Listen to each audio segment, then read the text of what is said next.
ವಸುದೇವಸುತಂ ದೇವಂ ಕಂಸಚಾಣೂರಮರ್ದನಂ ದೇವಕೀ ಪರಮಾನಂದಂ ಕೃಷ್ಣಂ ವಂದೇ ಜಗದ್ಗುರುಂ ಶ್ರೀಕೃಷ್ಣಂ ವಂದೇ ಜಗದ್ಗುರುಂ. ಅರ್ಜುನ ಕೇಳಿದ ಪ್ರಶ್ನೆಗೆ ಅಂದರೆ ನಾನು ನೀನು ಒಂದೇನಾ, ಅಂದರೆ ನಾನು ಸಹ ಜನ್ಮ ಜನ್ಮದಲ್ಲಿ ಹುಟ್ಟಿದ್ದೀನಾ, ನೀನು ಹುಟ್ಟಿದ್ಯಾ, ಹಾಗಿದ್ರೆ ನಾವಿಬ್ಬರು ಒಂದೇನಾ ಅಂತ ಕೇಳೋ ಪ್ರಶ್ನೆಗೆ ಕೃಷ್ಣ ಎಷ್ಟು ಸುಂದರವಾಗಿ ಉತ್ತರವನ್ನು ಕೊಡ್ತಾ ಬರ್ತಾನೆ ಅಂತ ಅಂದರೆ, ನಾನು ಹುಟ್ಟೋದು ಅವತಾರವಾಗಿ, ಅಂದರೆ ಅವತರಣ ಅಂದರೆ ಮೇಲಿಂದ ಕೆಳಗಿಳಿದು ಬರ್ತೀನಿ, ಧರೆಗಿಳಿದು ಬರ್ತೀನಿ ಅಂತ ಅಂದರೆ ನಾವು ಹೇಳ್ತೀವಲ್ವ, ಭಗವಂತ ಧರೆಗಿಳಿದು ಬರ್ತಾನೆ ಅಂತ. ಆ ರೀತಿ ನಾನು ಸಹ ಧರೆಗಿಳಿದು ಬರ್ತಾ ಇದ್ದೀನಿ, ಆದರೆ ನೀನು ಧರೆಗಿಳಿದು ಬರ್ತಾ ಇಲ್ಲ, ನಾನು ಸೂಚಿಸಿದ ರೀತಿಯಲ್ಲಿ ನೀನು ಹುಟ್ಟುತ್ತಾ ಇದೆಯಾ. ಹಾಗಿದ್ರೆ ಯಾಕಪ್ಪ ಅವನು ಧರೆಗಿಳಿದು ಬರ್ತಾನೆ? ಅವನಿಗೆ ಅಲ್ಲೇ ವೈಕುಂಠದಲ್ಲೇ ಕೂತ್ಕೊಂಡು ಎಲ್ಲಾವುದು ರಿಮೋಟ್ ಕಂಟ್ರೋಲ್ ಥರ ಕಂಟ್ರೋಲ್ ಮಾಡೋದಕ್ಕಾಗೋದಿಲ್ವಾ? ನಾವು ಹೇಗೆ ಎಲ್ಲೋ ಕೂತ್ಕೊಂಡು ಇನ್ಯಾರನ್ನೋ ನಾವು ಕಂಟ್ರೋಲ್ ಮಾಡ್ತೀವಲ್ಲ, ಆ ರೀತಿ ಕಂಟ್ರೋಲ್ ಮಾಡೋಕ್ಕಾಗಲ್ವಾ? ಅವನು ಏನು ಬೇಕಾದರೂ ಮಾಡ್ಬೋದಲ್ವ, ಅವ್ನು ಏನು ಬೇಕಾದರೂ ಮ್ಯಾಜಿಕ್ ಮಾಡ್ಬೋದು, ಏನು ಬೇಕಾದರೂ ಮಾಯೆ ಮಾಡ್ಬೋದು, ಅವನ ಕೈಲೆಲ್ಲ ಶಕ್ತಿ ಇದೆ ಅನ್ಬೇಕಾರೆ ಅವನು ಯಾಕೆ ಧರೆಗಿಳಿದು ಬರ್ತಾನಪ್ಪ ಅಂತ ನೋಡೋದಾದರೆ, ಭಕ್ತರ ತಪಸ್ಸಿನ ಫಲಕ್ಕೆ ಹಾಗೂ ಯಾರಿಗೆ ಏನೆಲ್ಲ ಅಭೀಷ್ಟಗಳಿರುತ್ತೆ ಅದನ್ನು ನೆರವೇರಿಸೋದಕ್ಕೋಸ್ಕರ ಭಗವಂತ ನಾನು ಇಳಿದು ಬರ್ತೀನಿ ಅಂತ ಹೇಳ್ತಾ ಹೋಗ್ತಾನೆ. ಅಂದರೆ ಕೃಷ್ಣಾವತಾರದಲ್ಲಿ ನಾನು ಬಂದೆ ಯಾಕೆ ಅಂತ ಅಂದರೆ, ನಾನು ದೇವಕಿ ಮತ್ತು ವಾಸುದೇವನ ತಪಸ್ಸಿನ ಫಲಕ್ಕೋಸ್ಕರ ಹುಟ್ಟಿ ಬಂದೆ. ಈ ರೀತಿ ನಾನು ಜನ್ಮದಲ್ಲಿ ಅಂದರೆ ಯಾವಾಗ ನನಗೆ ಅವತರಿಸಿ ಬರಬೇಕು ಅಂತ ಅನಿಸುತ್ತೋ ಆಗ ನಾನು ಅವತರಿಸಿ ಬರ್ತೀನಿ ಅಂತ ಇಲ್ಲಿ ಕೃಷ್ಣ ನಮಗೆ ಹೇಳ್ತಾ ಹೋದರೆ, 7ನೇ ಶ್ಲೋಕ ಇದನ್ನಂತೂ ನಾವು ಭಗವದ್ಗೀತೆ ಓದಿಲ್ವಾ ಅದು ದಟ್ ಈಸ್ ಸೆಕೆಂಡ್ರಿ. ಬಟ್ ಈ ಶ್ಲೋಕ ಮಾತ್ರ ನಮ್ಮೆಲ್ಲರ ಕಿವಿಗೆ ಬಿದ್ದಿರುತ್ತೆ ಅಂತ ಅಂದರೆ ಖಂಡಿತವಾಗ್ಲೂ ತಪ್ಪಾಗೋದಿಲ್ಲ. ಯದಾ ಯದಾ ಹಿ ಧರ್ಮಸ್ಯ ಜ್ಞಾನಿರ್ಭವತಿ ಭಾರತ ಅಭ್ಯುತ್ಥಾನಮಧರ್ಮಸ್ಯ ತದಾತ್ಮಾನಂ ಸಜಾಮ್ಯಹಂ. ಯದಾ ಯದಾ ಅಂತಂದರೆ ಯಾವಾಗ ಮತ್ತು ಎಲ್ಲೆಲ್ಲಿ, ಯಾವಾಗ ಅಂತೀವಲ್ಲ, ಯಾವಾಗ ಅಂದರೆ ನಾಟ್ ಒನ್ ಟೈಮ್, ಪದೇ ಅಂತ ನಾವೇನು ಹೇಳ್ತೀವಿ ಅದು ಯಥಾ ಯಥಾ. ಹಿ ಅಂದರೆ ಖಂಡಿತವಾಗಿಯೂ, ಧರ್ಮದ, ಕೆಲವರು ಯದಾ ಯದಾ ಹಿ ಧರ್ಮಸ್ಯ ಜ್ಞಾನಿರ್ಭವತಿ ಅಂತಾರೆ, ಅದು ಜ್ಞಾನಿರಲ್ಲ, ಗ್ಲಾನಿ ಅಂತ ಅಂದರೆ ಏರುಪೇರುಗಳು ಅಂತ, ಅಥವಾ ಅಜ್ಞಾನ ಅಂತ. ಜ್ಞಾನಿ ಅಂದರೆ ತಿಳಿದವನು, ಗ್ಲಾನಿ ಅಂತ ಅಂದರೆ ಗಾಗೆ ಲಾವತ್ ಬರುತ್ತೆ, ಗ್ಲಾನಿ ಅಂತ ಅಂದರೆ ಏರುಪೇರು ಅಂದರೆ ಯಾವಾಗ ಏನೂ ಸರಿ ಇಲ್ಲ ಅಂತ ಹೇಳ್ತೀವಲ್ಲ ಆವಾಗ. ಭವತಿ ವ್ಯಕ್ತವಾಗುತ್ತೇನೆ, ಭರತ ಕುಲದವನೇ, ಅಭ್ಯುತ್ಥಾನಂ ಪ್ರಾಬಲ್ಯವನ್ನು, ಅಧರ್ಮದ ತಥಾ ಆ ಕಾಲದಲ್ಲಿ, ಆತ್ಮಾನಂ ಅಂದರೆ ಸ್ವಯಂ ನಾನೇ, ಸೃಜಾಮಿ ಅಂದರೆ ವ್ಯಕ್ತವಾಗುತ್ತೀನಿ, ಅಹಂ ನಾನು. ಅಂದರೆ ಯಾವಾಗ ಅಜ್ಞಾನ ಹೆಚ್ಚಾಗ್ತಾ ಹೋಗುತ್ತೋ, ಅಂದರೆ ಅಧರ್ಮ ಹೆಚ್ಚಾಗ್ತಾ ಹೋಗುತ್ತೋ ಆಗ ನಾನೇ ಸ್ವತಃ ಹುಟ್ಟಿ ಬರ್ತೀನಿ ಅಂತ ಇಲ್ಲಿ ಕೃಷ್ಣ ಹೇಳ್ತಾ ಹೋಗ್ತಾನೆ. ಎಸ್ಪೆಷಲಿ ಈ ಶ್ಲೋಕ ಮತ್ತು 8ನೇ ಶ್ಲೋಕ ಪರಿತ್ರಾಣಾಯ ಸಾಧೂನಾಂ, ಅದೆರಡೂ ಸಹ ತುಂಬ ಮುಖ್ಯವಾದ ಶ್ಲೋಕ ಅಂತ ಹೇಳ್ತಾ ಹೋಗ್ತಾರೆ. ಹಾಗೆ ಇದನ್ನು ವಿಷ್ಣು ಸಹಸ್ರನಾಮ ಓದೋರು ಫಲಶ್ರುತಿಯಲ್ಲೂ ಸಹ ಈ ಶ್ಲೋಕವನ್ನು ನೀವು ಓದಿರ್ತೀರ. ಇಲ್ಲಿ ಭರತ ವಂಶದಲ್ಲಿ ಜನಿಸಿದವನೇ ಅಂತಲೇ ಯಾಕಪ್ಪ ಇಲ್ಲಿ ಹೇಳ್ತಾ ಇದ್ದಾರೆ ಅಂತ ಅಂದರೆ, ಭರತ ಅಂದರೆ ಭಕ್ತಿ ಭರಿತನಾದವನು ಅಂತ, ಅದಕ್ಕೋಸ್ಕರನೇ ಅದನ್ನು ಭರತ ವಂಶ ಅಂತ ಕರೀತಾರಂತೆ. ಅಂದರೆ ಆ ವಂಶದಲ್ಲಿ ಹುಟ್ಟಿದವರೆಲ್ಲರೂ ಸಹ ಭಕ್ತಿಯಿಂದ ತುಂಬಿರ್ತಾರೆ, ಭಕ್ತಿಯಿಂದ ಕೂಡಿರ್ತಾರೆ, ಭಗವಂತನಿಗೆ ಅತಿ ಹೆಚ್ಚು ಪ್ರಾಮುಖ್ಯತೆಯನ್ನು ಕೊಡ್ತಾರೆ. ಯಾಕೆ ಕೊಡ್ತಾರಪ್ಪ ಅಂದರೆ, ಭರತ ಅಂದರೆ ನಮಗೆ ಇನ್ನೊಂದು ಅರ್ಥದಲ್ಲೂ ಗೊತ್ತು, ಜ್ಞಾನ ಅಂತ. ಹಾಗಾಗಿ ಭಗವಂತನ ಬಗ್ಗೆ ಜ್ಞಾನ ಇರೋದ್ರಿಂದ ಅವರೆಲ್ಲರೂ ಸಹ ಭಗವಂತನಿಗೆ ಅತಿ ಹೆಚ್ಚು ಭಕ್ತಿಪೂರ್ವಕವಾಗಿ ಇರ್ತಾರೆ. ಹಾಗೆಯೇ ಇಲ್ಲಿ ದೃಷ್ಟಿ ಇರೋದು ಭಗವಂತನಿಗೆ ಅಥವಾ ಪ್ರೀತಿ ಇರೋದು ಕೇವಲ ಧರ್ಮದ ಬಗ್ಗೆ. ಭಗವಂತ ಯಾರನ್ನು ಪ್ರೀತಿಸ್ತಾನೆ ಅಂತ ನಾವೇನಾದರೂ ನೋಡೋದಾದರೆ, ಭಗವಂತ ಪ್ರೀತಿಸೋದು ಯಾರನ್ನೂ ಅಲ್ಲ. ಈಗ ಉದಾಹರಣೆ ತಗೋಬೇಕು ಅಂದರೆ, ಭಗವಂತನ ದೃಷ್ಟಿಯಲ್ಲಿ ದೇವತೆಗಳು ಒಂದೇ, ದಾನವರು ಒಂದೇ ಅಲ್ವಾ? ದೇವತೆಗಳು ದಾನವರು ಇಬ್ಬರೂ ಒಂದೇ. ಯಾಕೆ ಒಂದೇ ಅಂತ ಹೇಗೆ ತೋರಿಸ್ತಾನಪ್ಪ ಅಂತಂದರೆ, ಸಮುದ್ರ ಮಂಥನ ಮಾಡಬೇಕಾದ್ರೆ ರಾಕ್ಷಸರಿಗೆ ಹೇಳ್ತಾರೆ, ನೋಡಿ ನೀವು ಬಾಯಿ ಹತ್ರ ನಿಂತ್ಕೋಬೇಡಿ, ನೀವು ಬಾಲದ ಹತ್ರ ನಿಂತ್ಕೊಳ್ಳಿ, ಆಗ ನಿಮಗೆ ಕಡಿಲಿಕ್ಕೆ ಅನುಕೂಲ ಆಗುತ್ತೆ ಅಂತ. ಅಂದರೆ ದಾನವರು ಅನ್ಕೊತಾರೆ, ಓಹೋ ಇವನು ಏನೋ ಮಾಯ ಮಾಡ್ತಾ ಇದ್ದಾನೆ, ಮ್ಯಾಜಿಕ್ ಮಾಡ್ತಾ ಇದ್ದಾನೆ, ನಮ್ಮನ್ನು ದಾರಿ ತಪ್ಪಿಸ್ತಾ ಇದ್ದಾನೆ, ಇಲ್ಲ ನಾವೆಲ್ಲರೂ ಬಾಯಿ ಹತ್ರನೇ ಹೋಗೋಣ ಅಂತ. ಅಂದರೆ ವಾಸುಕಿಯನ್ನು ಕಟ್ ಹಾಕಿರ್ತಾರಲ್ಲ ಇದಕ್ಕೆ, ಆವಾಗ ಬಾಯಿ ಹತ್ರ ಮತ್ತು ಬಾಲದ ಹತ್ರ ಎರಡು ಕಡೆ ಇಟ್ಕೋಬೇಕಾಗತ್ತೆ. ದಾನವರಿಗೆ ಹೇಳ್ತಾರೆ, ನೀವು ಬಾಯಿ ಹತ್ರ ಇಟ್ಕೋಬೇಡಿ, ನಿಮಗೆ ಕಷ್ಟ ಆಗುತ್ತೆ ಅಂದರೆ ಕೇಳೋದಿಲ್ಲ. ದಾನವರು ಬಾಯಿ ಹತ್ರನೇ ಹೋಗ್ತಾರೆ. ಯಾಕಪ್ಪ ಹೇಳಿರ್ತಾನೆ ಅಂದರೆ, ನೀವು ಕಡಿಬೇಕಾದ್ರೆ ಅನಂತ ಏನಾದರೂ ವಿಷವನ್ನು ಕಕ್ಕಿದ್ರೆ ನಿಮಗೆ ತಡ್ಕೊಳ್ಳೋದಕ್ಕಾಗೋದಿಲ್ಲ ಅಂತ. ಆ ಮಾತನ್ನು ಕೇಳೋದೇ ಇಲ್ಲ ಅಲ್ವಾ. ಉದಾಹರಣೆ ಹೇಳಬೇಕು ಅಂದರೆ, ಎಷ್ಟೋ ಸಲ ನಮ್ಮ ಮಕ್ಕಳಿಗಿರಬಹುದು ಅಥವಾ ನಮಗೆ ಬೇಕಾದವರಿಗಿರ್ಬೋದು, ನಾವು ಒಳ್ಳೆಯದನ್ನೇ ಹೇಳ್ತೀವಿ, ಆದರೆ ಅವ್ರು ಕೇಳೋದಕ್ಕೆ ರೆಡಿ ಇರ್ತಾರಾ? ಅವ್ರು ಅನುಭವಿಸಿದ ಮೇಲೆ ಅಲ್ವಾ ಇವ್ರು ಹೇಳಿದ್ರು ಅಂತ ಅಂದ್ಕೊತೀವಿ. ಹಾಗೆಯೇ ಇಲ್ಲಿ ಭಗವಂತನಿಗೆ ದಾನವರಾಗಲಿ ಅಥವಾ ದೇವತೆಗಳಾಗಲಿ ಅಂತ ವಿಭಜನೆ ಇಲ್ಲ.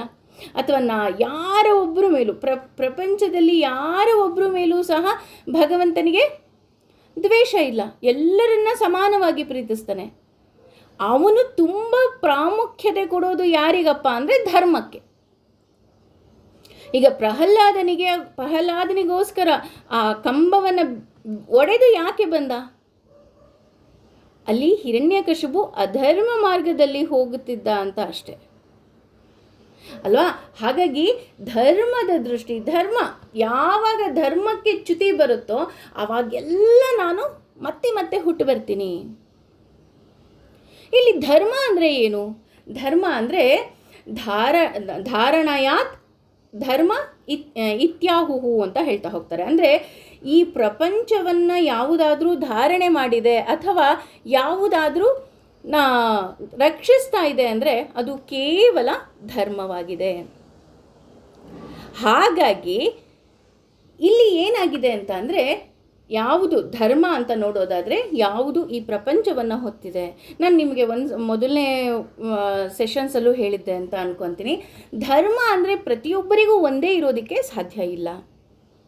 ಉದಾಹರಣೆ ಹೇಳೋದು, ಕಿವಿಯ ಧರ್ಮ ಕೇಳೋದು, ಮೂಗಿನ ಧರ್ಮ ಉಸಿರಾಡೋದು, ಬಾಯಿಯ ಧರ್ಮ ಮಾತನಾಡೋದು, ನಾಲಿಗೆಯ ಧರ್ಮ ರುಚಿ ನೋಡೋದು. ಹೀಗೆ ಪ್ರತಿಯೊಂದನ್ನು ಸಹ ಇಲ್ಲಿ ಧರ್ಮ ಅವರದೇ ಆದ ಡೆಫಿನಿಷನ್ಸ್ ಕೊಡ್ತಾ ಹೋಗ್ತಾರೆ. ಹಾಗೆಯೇ ನಾವು ಇನ್ನೂ ಒಂದು ಕಡೆ ಹೇಳ್ತಾ ಹೋಗ್ತಾರೆ, ಧರ್ಮೋ ರಕ್ಷತಿ ರಕ್ಷಿತಃ.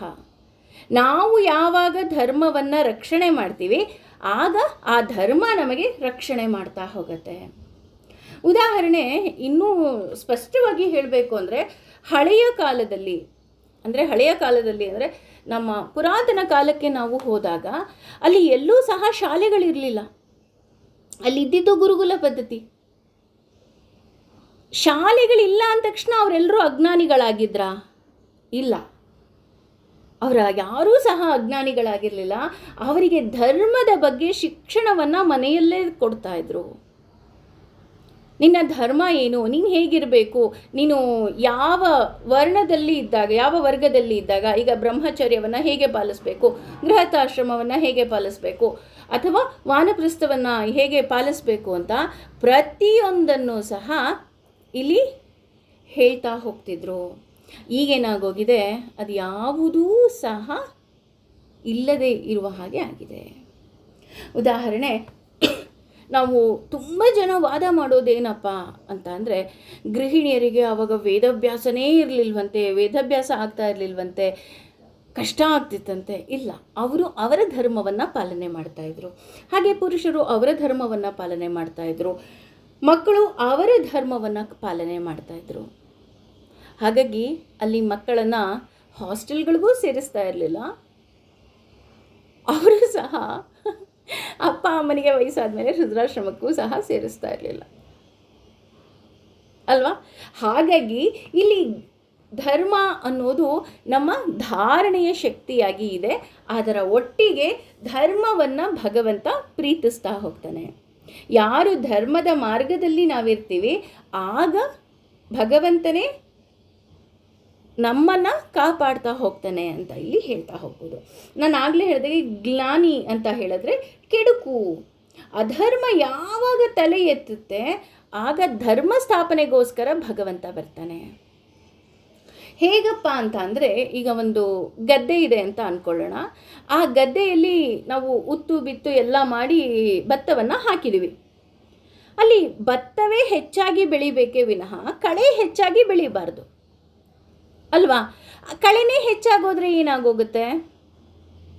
ರೈತ ಹೋಗಿ ಎಲ್ಲ ಕಳೆಯನ್ನು ಕಿತ್ತು ಹಾಕ್ತಾನೆ. ಯಾಕೆ ಅಂದರೆ ಅದರ ಮೂಲ ಉದ್ದೇಶ ಭತ್ತ ಬೆಳೆಯೋದು ಅಲ್ವಾ? ಹಾಗೆಯೇ ಇಲ್ಲಿ ಭಗವಂತನೂ ಅಷ್ಟೇ, ಯಾವಾಗ ಬೆಳೆಗಿಂತ ಕಳೆ ಹೆಚ್ಚಾಗತ್ತೆ ಅಂದರೆ ಅಧರ್ಮ ಹೆಚ್ಚಾಗತ್ತೆ, ಧರ್ಮಕ್ಕಿಂತ ಯಾವಾಗ ಅಧರ್ಮ ಹೆಚ್ಚಾಗತ್ತೆ ಆಗ ಭಗವಂತನೇ ಮತ್ತೆ ಮತ್ತೆ ಹುಟ್ಟಿ ಬರ್ತೀನಿ ಅಂತ ಹೇಳ್ತಾ ಹೋಗ್ತಾನೆ. ಯಾಕಪ್ಪ ಇಲ್ಲಿ ಮತ್ತೆ ಮತ್ತೆ ಅವನೇ ಹುಟ್ಟಿ ಬರಬೇಕು? ಯಾಕೆ ಅಂದರೆ ಅವನು ಪ್ರೀತಿಸೋದ್ರಿಂದ. ಈಗ ಉದಾಹರಣೆ, ನಾವು ಎಲ್ಲರೂ ಸಮಾನವಾಗಿ ನೋಡ್ತಾ ಇರ್ತೀವಿ ಅಂತಲೇ ಅಂದ್ಕೊಳ್ಳೋಣ. ಆದರೂ ಸಹ ನಾವೆಲ್ಲ ಒಂದು ಟ್ರಿಪ್ಪಿಗೆ ಹೋಗ್ಬಿಟ್ಟಿರ್ತೀವಿ, ಯಾರಿಗೋ ಒಬ್ರಿಗೆ ಹುಷಾರಿರೋದಿಲ್ಲ. ನಾವೇನು ಮಾಡ್ತೀವಿ, ತಕ್ಷಣ ಇಮಿಡಿಯೇಟಾಗಿ ತುಂಬ ಅಂತ ಏನು ಅರ್ಜೆಂಟ್ ಇಲ್ಲ ಅಂದರೆ ಯಾರಿಗೋ ಒಬ್ರಿಗೆ ಕಾಲ್ ಮಾಡಿ ಅವ್ರಿಗೆ ಹುಷಾರಿಲ್ವಂತೆ ಸ್ವಲ್ಪ ನೋಡ್ಕೊಳ್ಳಿ ಅಂತ ಹೇಳ್ತೀವಿ ಅಲ್ವಾ? ಅದೇ ನಮ್ಮ ಮಕ್ಕಳೇ ಸಪೋಸ್ ಹುಷಾರು ತಪ್ಪಿದ್ರು ಅಂತ ಅಂದ್ಕೊಳ್ಳೋಣ. ಅವಾಗ ಏನು ಮಾಡ್ತೀವಿ, ಎಂಥ ಇಂಪಾರ್ಟೆಂಟ್ ಟ್ರಿಪ್ಪಿಗೆ ಹೋಗಿದ್ರೂ ಆ ಟ್ರಿಪ್ನ ಅಲ್ಲೇ ಕ್ಯಾನ್ಸಲ್ ಮಾಡಿಬಿಟ್ಟು ವಾಪಸ್ ಬಂದು ನಾವೇ ನಮ್ಮ ಮಕ್ಕಳನ್ನ ಖುದ್ದಾಗಿ ನೋಡ್ಕೊಳ್ತೀವಿ ಅಲ್ವಾ? ಯಾಕೆ ನಾವೇ ನಮ್ಮ ಮಕ್ಕಳನ್ನ ಖುದ್ದಾಗಿ ನೋಡ್ಕೊಳ್ತೀವಿ? ನಮಗೆ ನಮ್ಮ ಮಕ್ಕಳ ಬಗ್ಗೆ ಇರುವಂತಹ ಕಾಳಜಿ ಹಾಗೂ ಪ್ರೀತಿ. ಹಾಗೆಯೇ ಇಲ್ಲೂ ಸಹ ಅಷ್ಟೇ, ಭಗವಂತನಿಗೆ ಧರ್ಮದ ಬಗ್ಗೆ ಅತಿ ಹೆಚ್ಚು ಕಾಳಜಿ ಮತ್ತು ಪ್ರೀತಿ ಇರೋದ್ರಿಂದ ಭಗವಂತನೇ ಯಾವಾಗ ಅಧರ್ಮ ಹೆಚ್ಚಾಗುತ್ತೆ ಆತನೇ ಮತ್ತೆ ಮತ್ತೆ ಹುಟ್ಟಿ ಬರ್ತೀನಿ. ಯದಾ ಯದಾ ಹಿ ಧರ್ಮಸ್ಯ ಗ್ಲಾನಿರ್ಭವತಿ ಭಾರತ. ಯಾವಾಗ ಏರುಪೇರಾಗುತ್ತೋ ಭಾರತ ಅಂದರೆ ಭರತ ವಂಶದವನೇ, ಆಗ ನಾನು ಬಿಡೋದಿಲ್ಲ, ನಾನು ಮತ್ತೆ ಹುಟ್ಟು ಬಂದುಬಿಡ್ತೀನಿ. ಯಾಕೆ ಅಂದರೆ ನಾನು ಧರ್ಮವನ್ನು ಪ್ರೀತಿಸ್ತೀನಿ. ಅಂದರೆ ಇದರ ಅರ್ಥ ಭಗವಂತ ಸೂಕ್ಷ್ಮವಾಗಿ ನಮಗೆ ಒಂದು ಎಳೆಯನ್ನು ಅಂದರೆ ಹಿಂಟನ್ನು ಕೊಡ್ತಾ ಇದ್ದಾನೆ. ನೀನು ಧರ್ಮ ಮಾರ್ಗದಲ್ಲಿ ಇದ್ದರೆ ನಿನ್ನನ್ನು ಸಹ ನಾನು ಪ್ರೀತಿಸ್ತೀನಿ. ಭಕ್ತಿ ಈಸ್ ನಥಿಂಗ್ ಬಟ್ ಪ್ರೀತಿ. ಭಗವಂತ ಯಾವಾಗ ನಮ್ಮನ್ನು ಪ್ರೀತಿಸ್ತಾನೆ, ಅವನಿಗೆ ಇಷ್ಟವಾಗುವಂತಹ ಮಾರ್ಗದಲ್ಲಿ ನಾವು ಹೋದಾಗ ಆತ ನಮಗೆ ಏನು ಮಾಡ್ತಾ ಹೋಗ್ತಾನೆ, ಪ್ರೀತಿಸ್ತಾ ಹೋಗ್ತಾನೆ. ಇದಕ್ಕೆ ಒಂದು ಉದಾಹರಣೆ ಹೇಳಬೇಕು ಅಂತಂದರೆ, ಒಂದು ಮಗು ಇರುತ್ತೆ. ಆ ಮಗು ಅಪ್ಪ ಅಮ್ಮ ಇಬ್ಬರು ಕೆಲಸಕ್ಕೆ ಹೋಗ್ತಾ ಇರ್ತಾರೆ. ಮನೆ ಬೀಗ ಹಾಕಿಬಿಟ್ಟು, ಅಂದರೆ ತುಂಬ ಇಂಪಾರ್ಟೆಂಟ್ ಇರೋ ವಸ್ತುನೆಲ್ಲ ಅಮ್ಮ ಏನು ಮಾಡ್ತಾರೆ, ಲಾಕರಲ್ಲಿ ಇಟ್ಬಿಟ್ಟು ಲಾಕರ್ ಬೀಗ ಹಾಕ್ತಾರೆ. ಅಥವಾ ತುಂಬ ಕಾಸ್ಟ್ಲಿ ಸೀರೆ ಎಲ್ಲ ಬೀರುನಲ್ಲಿ ಇಟ್ಬಿಟ್ಟು ಬೀರು ಲಾಕ್ ಹಾಕ್ತಾರೆ. ಈ ರೀತಿ ಎಲ್ಲ ತುಂಬ ಇಂಪಾರ್ಟೆಂಟ್ ಇರೋ ವಸ್ತುನೆಲ್ಲ ಲಾಕರಲ್ಲಿ ಇಟ್ಟು ಬೀಗ ಹಾಕ್ತಾ ಇರ್ತಾಳೆ. ಆಗ ಆ ಮಗು ಕೇಳುತ್ತೆ, ಅಮ್ಮ ಏನು ಮಾಡ್ತಾ ಇದೀಯ ನೀನು ಅಂತ. ಆಗ ಅಮ್ಮ ಹೇಳ್ತಾಳೆ, ಇದೆಲ್ಲ ತುಂಬ ಬೆಲೆ ಬಾಳೋ ವಸ್ತು ಕಂದ, ಈಗ ಕೆಲಸದ ಆಂಟಿ ಬಂದುಬಿಡ್ತಾರಲ್ವ, ಅದಕ್ಕೋಸ್ಕರ ಇದನ್ನೆಲ್ಲ ನಾನು ಎತ್ತಿಟ್ಟು ನೀಟಾಗಿ ಬೀಗ ಹಾಕ್ತಾ ಇದ್ದೀನಿ. ಯಾಕೆಂದರೆ ಅವರಿಂದ ನಮಗೇನೂ ತೊಂದರೆ ಆಗಬಾರ್ದು, ಏಕೆಂದರೆ ಇದೆಲ್ಲ ತುಂಬ ಬೆಲೆ ಬಾಳೋದು ಅಂತ. ಆಗ ಆ ಮಗು ಒಂದು ಪ್ರಶ್ನೆ ಕೇಳುತ್ತೆ, ಅಮ್ಮ ಈ ಚಿನ್ನದ ಸರ ತುಂಬ ಇಂಪಾರ್ಟೆಂಟಾ? ಹೌದು ಕಂದ, ತುಂಬ ಇಂಪಾರ್ಟೆಂಟು, ಅದಕ್ಕೆ ನಾನು ಲಾಕರಲ್ಲಿ ಇಡ್ತಾ ಇದ್ದೀನಿ. ಈ ರೇಷ್ಮೆ ಸೀರೆ ತುಂಬ ಇಂಪಾರ್ಟೆಂಟಾ? ಹೌದು ಕಂದ, ತುಂಬ ಇಂಪಾರ್ಟೆಂಟು, ಇದು ನನ್ನ ಮದುವೆ ಸೀರೆ, ಅದಕ್ಕೆ ಬೀರುನಲ್ಲಿ ಇಡ್ತಾ ಇದ್ದೀನಿ. ಅಮ್ಮ, ತುಂಬ ಇಂಪಾರ್ಟೆಂಟ್ ಇರೋ ವಸ್ತುನೆಲ್ಲ ನೀನು ಬೀರುನಲ್ಲಿ ಇಟ್ಬಿಟ್ಟು ಬೀಗ ಹಾಕ್ತಾ ಇದೆಯಾ ಅಲ್ವಾ? ನಾನು ಇಂಪಾರ್ಟೆಂಟ್ ಇಲ್ವಾ ಅಂತ ಕೇಳುತ್ತೆ.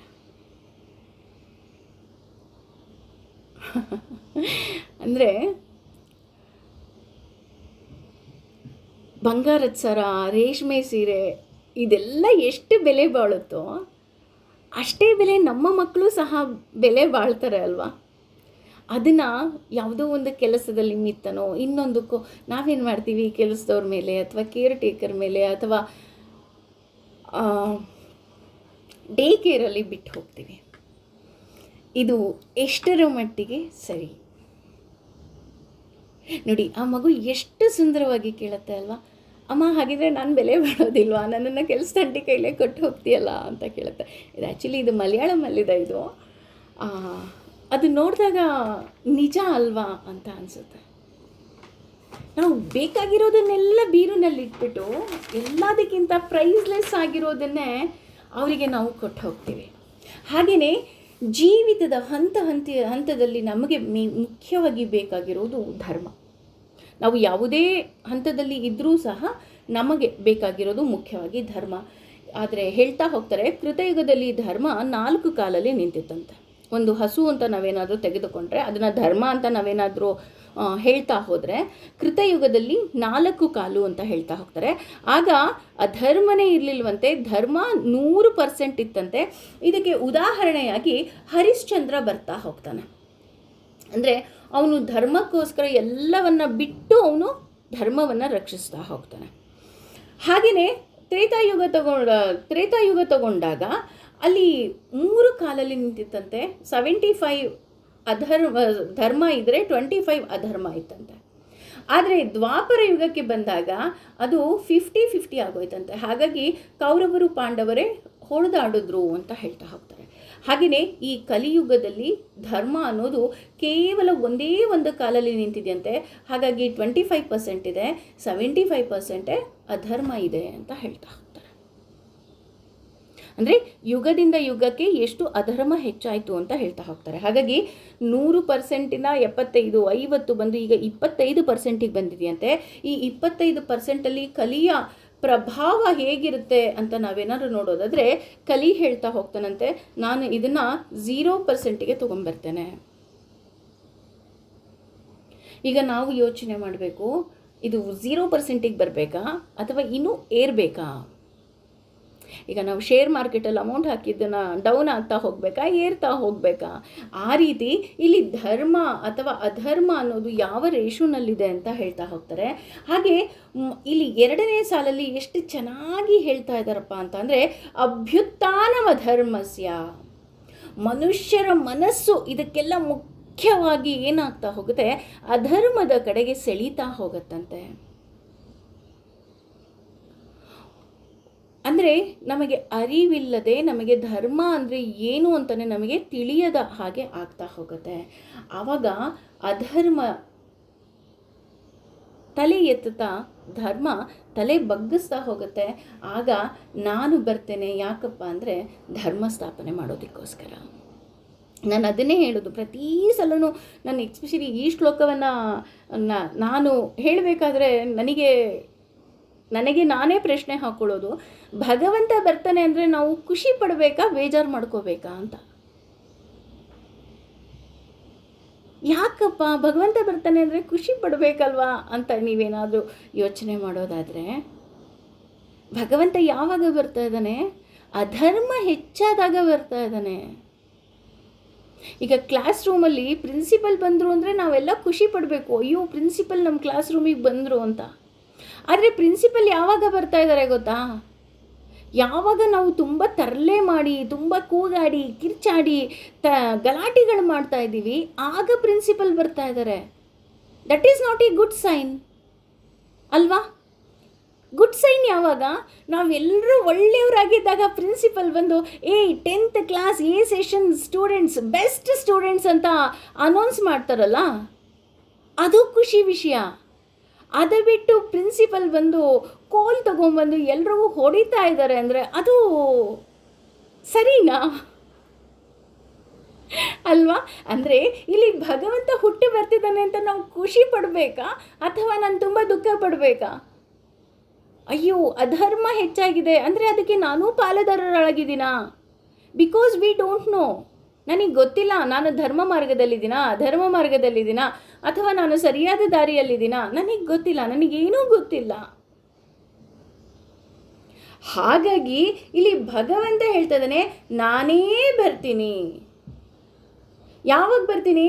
ಯಾವುದೋ ಒಂದು ಕ್ಲಾಸಿಗೆ ಪ್ರಿನ್ಸಿಪಲ್ ಹೇಳ್ತಾರಲ್ಲ, ಇವತ್ತು ಒಂದು ಕ್ಲಾಸ್ ನಾನು ತಗೊಳ್ತೀನಿ. ನೋ, ಯಾವಾಗ ನೀವು ತರಲೆ ಮಾಡ್ತೀರೋ ಅವಾಗೆಲ್ಲ ನಾನು ಬರ್ತೀನಿ ಅಂತ ಹೊಡೆದ್ಬಿಟ್ಟು ಹೋಗ್ತಾರಲ್ಲ.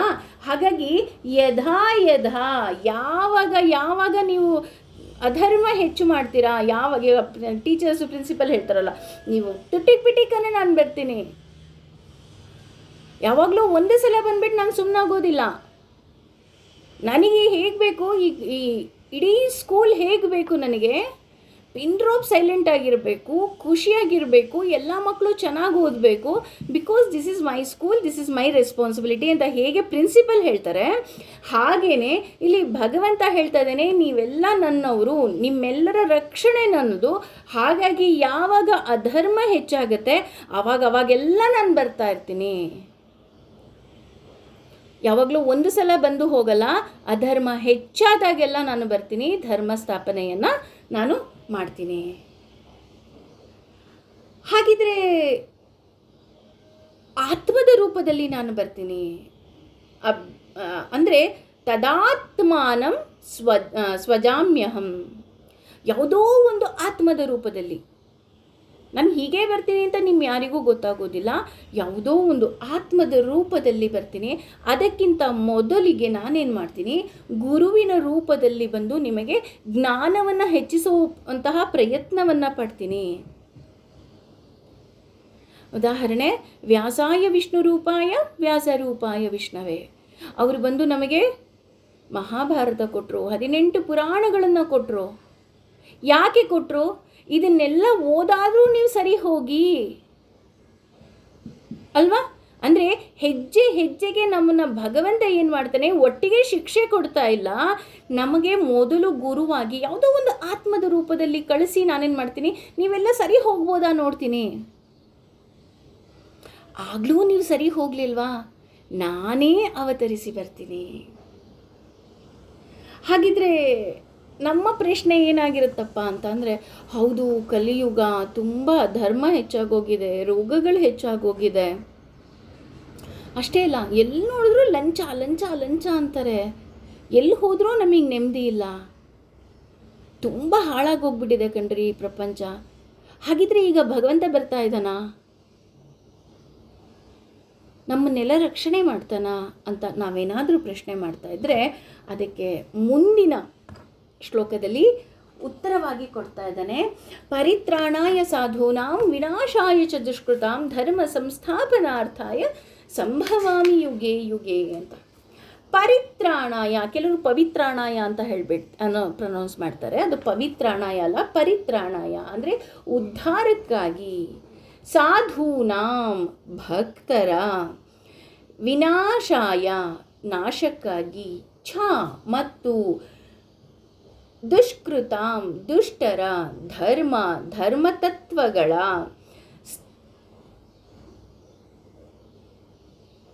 ಸಂಸ್ಥಾಪನಾರ್ಥಾಯ ಅಂದರೆ ಪುನಃ ಸ್ಥಾಪನೆಗಾಗಿ, ಸಂಭವಾಮಿ ಪ್ರಕಟವಾಗುತ್ತೇನೆ, ಯುಗೇ ಯುಗೆ ಯುಗ ಯುಗಗಳಲ್ಲಿ.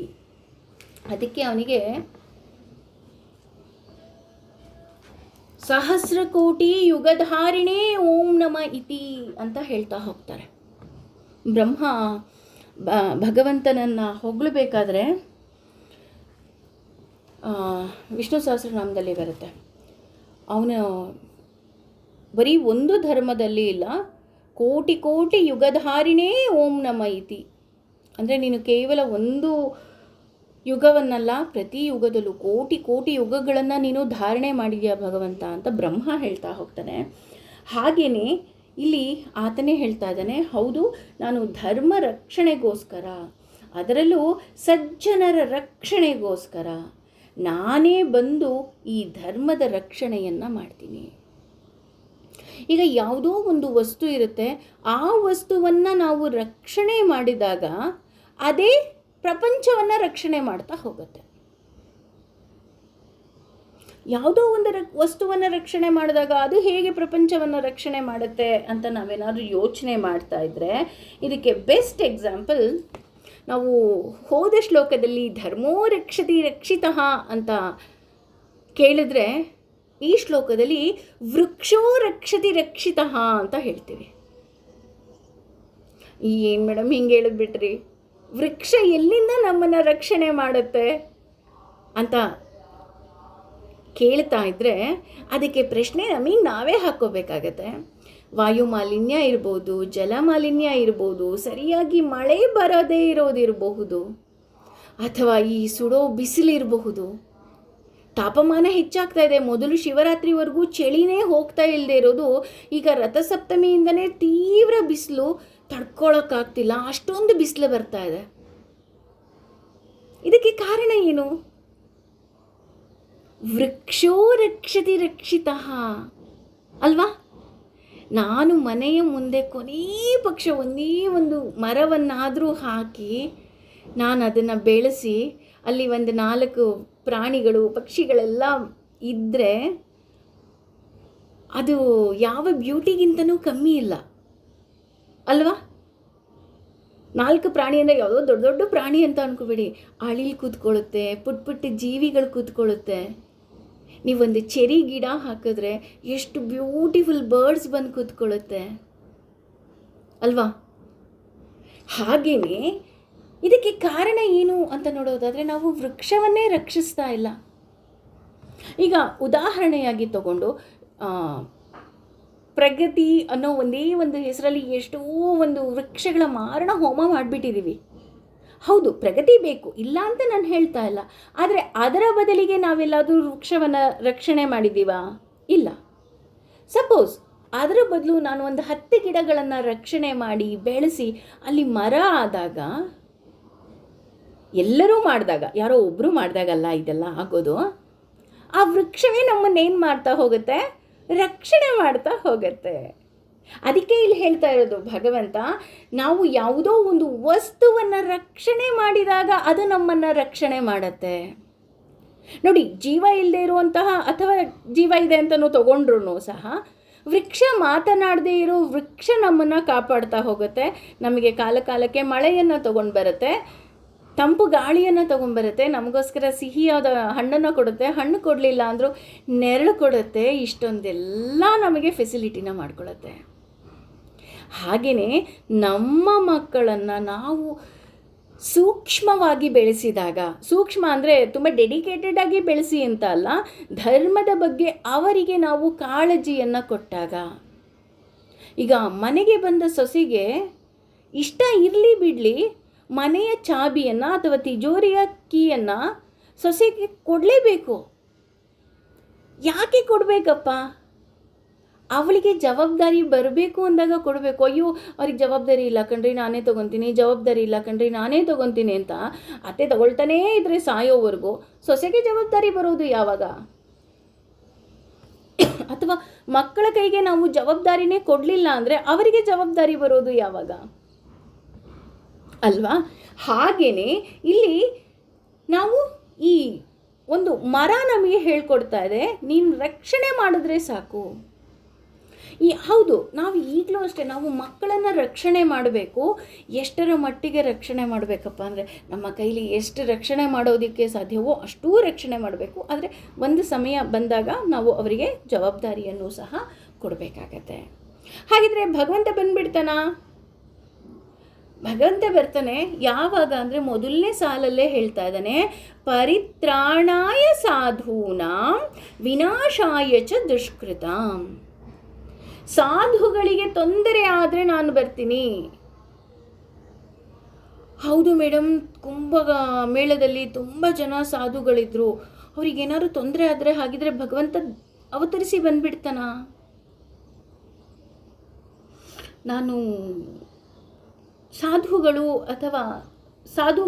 ಅಂತ ಅಂದರೆ ವಿವರಣೆ ಕೊಡಬೇಕಾದ್ರೆ ಸದ್ಗುಣಗಳಿಂದ ಕೂಡಿದವರು ಅಂತ ಕೊಡ್ತಾ ಹೋಗ್ತಾರೆ.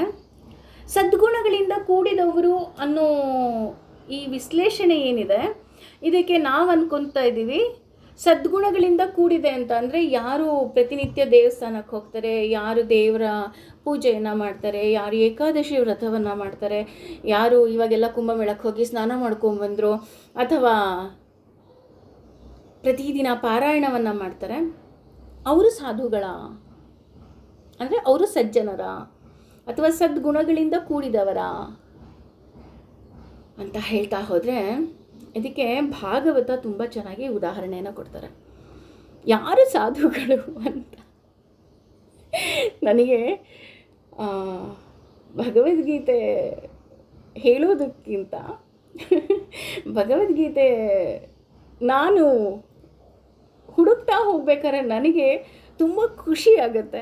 ಯಾಕೆ ಅಂತಂದರೆ ಹೌದಾ ಇದೆಲ್ಲ ಅರ್ಥ ಇದೆಯಾ ಅಂತ ನನಗೆ ನಾನೇ ಒಂದು ಹೊಸ ಕಿಟಕಿಗಳನ್ನು ತೆಕ್ಕೊಳ್ತಾ ಹೋಗ್ತೀವಿ. ಯಾಕೆಂದರೆ ಮನೆ ಸೆಕೆ ಸೆಕೆ ಸೆಕೆ ಅಂತ ಅಂತಿರ್ತೀವಲ್ವ, ಆಗ ನಾವೇನು ಮಾಡ್ತೀವಿ, ಒಂದೊಂದೇ ಕಿಟಕಿ ತೆಕ್ಕೊಂಡು ಬರ್ತೀವಿ, ಯಾಕೆಂದರೆ ತಂಪಾದ ಗಾಳಿ ಬರಲಿ ಅಂತ.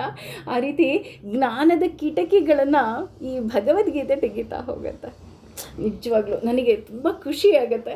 ಯಾಕಪ್ಪ ಅಂತಂದರೆ ಇಲ್ಲಿ ಭಾಗವತದಲ್ಲಿ ಕಪಿಲ ವಾಸುದೇವ ಅನ್ನೋರು ಅವರ ತಾಯಿಗೆ ಹೇಳ್ತಾ ಹೋಗ್ತಾರೆ, ಸದ್ಗುಣಗಳು ಅಂದರೆ ಸಾಧುಗಳು ಅಂದರೆ ಯಾರು, ಸದ್ಗುಣಗಳ ಪೂರಿತ ಅಂದರೆ ಯಾರು ಅಂತ. ಈಗ ನಾವು ಎಕ್ಸಾಂಪಲ್ ಹೋಳಿಗೆ ಅಂದರೆ ಹೇಗೆ ಬೇಳೆ ಹೋಳಿಗೆ, ಕಾಯಿ ಹೋಳಿಗೆ ಅಂತೆಲ್ಲ ಎಕ್ಸ್ಪ್ಲೈನ್ ಮಾಡ್ತಾ ಹೋಗ್ತೀವಲ್ವ, ಹಾಗೆಯೇ ಇಲ್ಲಿ ಸದ್ಗುಣಗಳಿಂದ ಕೂಡಿದವರು ಸಾಧುಗಳು ಅಂತ ಗೊತ್ತಾದರು. ಹಾಗಿದ್ರೆ ಆ ಸದ್ಗುಣಗಳು ಯಾವುದಪ್ಪ ಅಂದರೆ ಮೊದಲನೆಯದು ತಾಳ್ಮೆ ಅಂತ. ನಾವು ಫಸ್ಟ್ ಸ್ಟೆಪ್ಪಲ್ಲೇ ಜಾರಿ ಬಿದ್ದುಬಿಟ್ವಿ ಕಣ್ರಿ. ಯಾಕಪ್ಪ ಫಸ್ಟ್ ಸ್ಟೆಪ್ಪಲ್ಲೇ ಜಾರಿ ಬಿದ್ದುಬಿಟ್ವಿ ಅಂತ ಅಂದರೆ ನಮಗೆ ತಾಳ್ಮೆನೇ ಇಲ್ಲ. ಇದೆಯಾ ತಾಳ್ಮೆ? ಹೋಟೆಲ್ಗೆ ಹೋಗಿ ಪಾರ್ಕ್ ಮಾಡಿ ಕೂತ್ಕೊಂಡು ತಿಂಡಿ ತಿನ್ನೋ ಅಷ್ಟು ಟೈಮ್ ಇಲ್ಲ ಅಂತ ಫಾಸ್ಟ್ ಫುಡ್ ಯಾವುದೋ ಒಂದು ಗಾಡೀಲಿ ಹೋಗಿ ಏನೋ ಒಂದು ಆರ್ಡ್ರ್ ಮಾಡ್ಕೊಂಡು ಬೇಗ ತಿನ್ಕೊಂಡು ಬಂದುಬಿಡ್ತೀವಿ, ಏಕೆಂದರೆ ಬೇಗ ತಿಂಡಿ ಕೊಡ್ತಾರೆ ಅಂತ. ನೋಡಿ, ಒಂದು ತಿಂಡಿಗೆ ನಮಗೆ ತಾಳ್ಮೆ ಇಲ್ಲ ಅಲ್ವಾ? ತಾಳ್ಮೆ ಇರಬೇಕಂತೆ. ಸದ್ಗುಣಗಳಿಂದ ಕೂಡಿದವರಲ್ಲಿ ಮೊದಲ ಲಕ್ಷಣ ಬಂದು ತಾಳ್ಮೆ. ಅದಕ್ಕೆ ಹೇಳ್ತಾ ಹೋಗ್ತಾರೆ, ತಲ್ಲಣಿಸದಿರು ಕಂಡ್ಯ ತಾಳು ಮನವೇ ಎಲ್ಲರನ್ನೂ ಕಾಯುವನು ಇದಕ್ಕೆ ಸಂಶಯ ಬೇಡ ಅಂತ. ಎಷ್ಟು ಚೆನ್ನಾಗಿದೆ ಅಲ್ವಾ? ಅಂದರೆ ಮನಸ್ಸೇ, ನೀನು ಯಾಕೆ ಇಷ್ಟೊಂದು ವಿಚಲಿತ ಆಗ್ತಿದೆಯಾ, ಇಷ್ಟೊಂದು ಒದ್ದಾಡ್ತಾ ಇದೆಯಾ, ಇಷ್ಟೊಂದು ಈ ಮೀನನ್ನು ನೀರಿಂದ ತೆಗೆದ್ರೆ ಒದ್ದಾಡುತ್ತಲ್ಲ ಆ ಥರ ಒದ್ದಾಡ್ತಾ ಇದೆಯಾ, ಎಲ್ಲರನ್ನೂ ಕಾಯುವೆನು ಅದಕ್ಕೆ ಸಂಶಯ ಬೇಡ. ನಿನ್ನನ್ನೂ ಕಾಯ್ತಾನಪ್ಪ ಭಗವಂತ, ನಿನಗೆ ಯಾಕೆ ಸಂಶಯ, ನಿನಗೆ ಯಾಕೆ ಡೌಟು? ಭಗವಂತನ ಬಗ್ಗೆ ಡೌಟ್ ಇದೆಯಾ ನಿನಗೆ, ಅವನು ಕಾಪಾಡಲ್ಲ ಅಂತ? ಇಲ್ಲ, ನೀನು ಆ ರೀತಿ ಡೌಟೇ ಇಟ್ಕೋಬೇಡ, ನಿನ್ನನ್ನೂ ಸಹ ಕಾಪಾಡ್ತಾನೆ ಭಗವಂತ ಅಲ್ವಾ? ಭತ್ತವನ್ನು ನಾವು ಇದಕ್ಕೆ ಹಾಕಿರೆಲ್ಲ ರೆಡಿ ಮಾಡಿದ್ರೆ ಕೊನೆಯ ಪಕ್ಷ 3 ತಿಂಗಳಾದರೂ ನಾವು ಕಾಯಬೇಕು, ಆಗಲೇ ಭತ್ತ ಕೈಗೆ ಸಿಕ್ಕೋದು. ಅಥವಾ ಯಾವುದೋ ಒಂದು ಮಾವನ್ನು ಹಾಕಿದಾಗ ವರ್ಷಗಳ ಕಾದಾಗ ಮಾತ್ರ ಮಾವಿನ ಫಲ ಕೊಡೋದು. ಹಾಗೆಯೇ ನಾವೀಗ ಹೇಗಾಗೋಗ್ಬಿಟ್ಟಿದ್ದೀವಪ್ಪ ಅಂತಂದರೆ, ನಾನು ಇವತ್ತು ದೇವಸ್ಥಾನಕ್ಕೆ ಹೋಗಿ ಬಂದೆ, ಭಗವಂತ ನನಗೆ ಟಕ್ ಅಂತ ವರ ಕೊಟ್ಬಿಡಬೇಕು. ಚಾಮುಂಡಿ ಬೆಟ್ಟಕ್ಕೆ ಹೋದರೆ ಒಳ್ಳೆಯದಾಗುತ್ತಂತೆ. ಚಾಮುಂಡಿ ಬೆಟ್ಟಕ್ಕೆ ಹೋದೆ, ಅಯ್ಯೋ ದೇವಸ್ಥಾನದಿಂದ ಇನ್ನೂ ಮನೆಗೆ ಬಂದಿರಲ್ಲ, ಆಗಲೇ ನನಗೆ ಒಳ್ಳೇದಾಗ್ಬಿಡ್ಬೇಕು. ಅದಕ್ಕೆ ಏನು ಮಾಡ್ತೀವಿ, ಚಾಮುಂಡಿ ಬೆಟ್ಟಕ್ಕಿಂತ ಒಂದು ಕೆಲಸ ಮಾಡೋಣ ರೀ, ಶ್ರೀರಂಗಪಟ್ಟಣದ ಹತ್ರ ನಿಮಿಷಾಂಬ ಇದೆ, ನಿಮಿಷಾಂಬಕ್ಕೆ ಹೋಗೋಣ, ಆ ದೇವಿ 1 ನಿಮಿಷದಲ್ಲಿ ನಮಗೆ ಉದ್ಧಾರ ಮಾಡ್ತಾಳಂತೆ. We want quick result. ಹೌದಾ, ಸರಿ, ಹಾಗಾಗಿ ನಿಮಿಷಾಂಬಕ್ಕೆ ಹೋಗೋಣ. ಅಯ್ಯೋ ನಿಮಿಷಾಂಬನೂ ಬೇಡ ಕಣ್ರಿ, ನಿಮಿಷಾಂಬ 1 ನಿಮಿಷ ಕಾಯಬೇಕು, ಅದೂ ಬೇಡ. ಶ್ರೀರಂಗಪಟ್ಟಣ ಊರಲ್ಲೇ ಕ್ಷಣಾಂಬಿಕಾ ಇದ್ದಾಳಂತೆ, 1 ಕ್ಷಣದಲ್ಲಿ ನಮಗೆ ವರ ಕೊಟ್ಬಿಡ್ತಾಳಂತೆ. ಹಂಗಾರೆ ಕ್ಷಣಾಂಬಿಕಾಗೆ ಹೋಗೋಣ ಅಲ್ವಾ? ನಾವು ದೇವಸ್ಥಾನಕ್ಕೆ ಹೋಗಿ ನಮಸ್ಕಾರ ಹಾಕಿದ ತಕ್ಷಣ ನಮಗೆ ಒಳ್ಳೇದಾಗ್ಬಿಡ್ಬೇಕು. ಹೇಗೆ ಒಳ್ಳೇದಾಗತ್ತೆ? ನೀನು ಸ್ವಲ್ಪ ಕಾಯಿ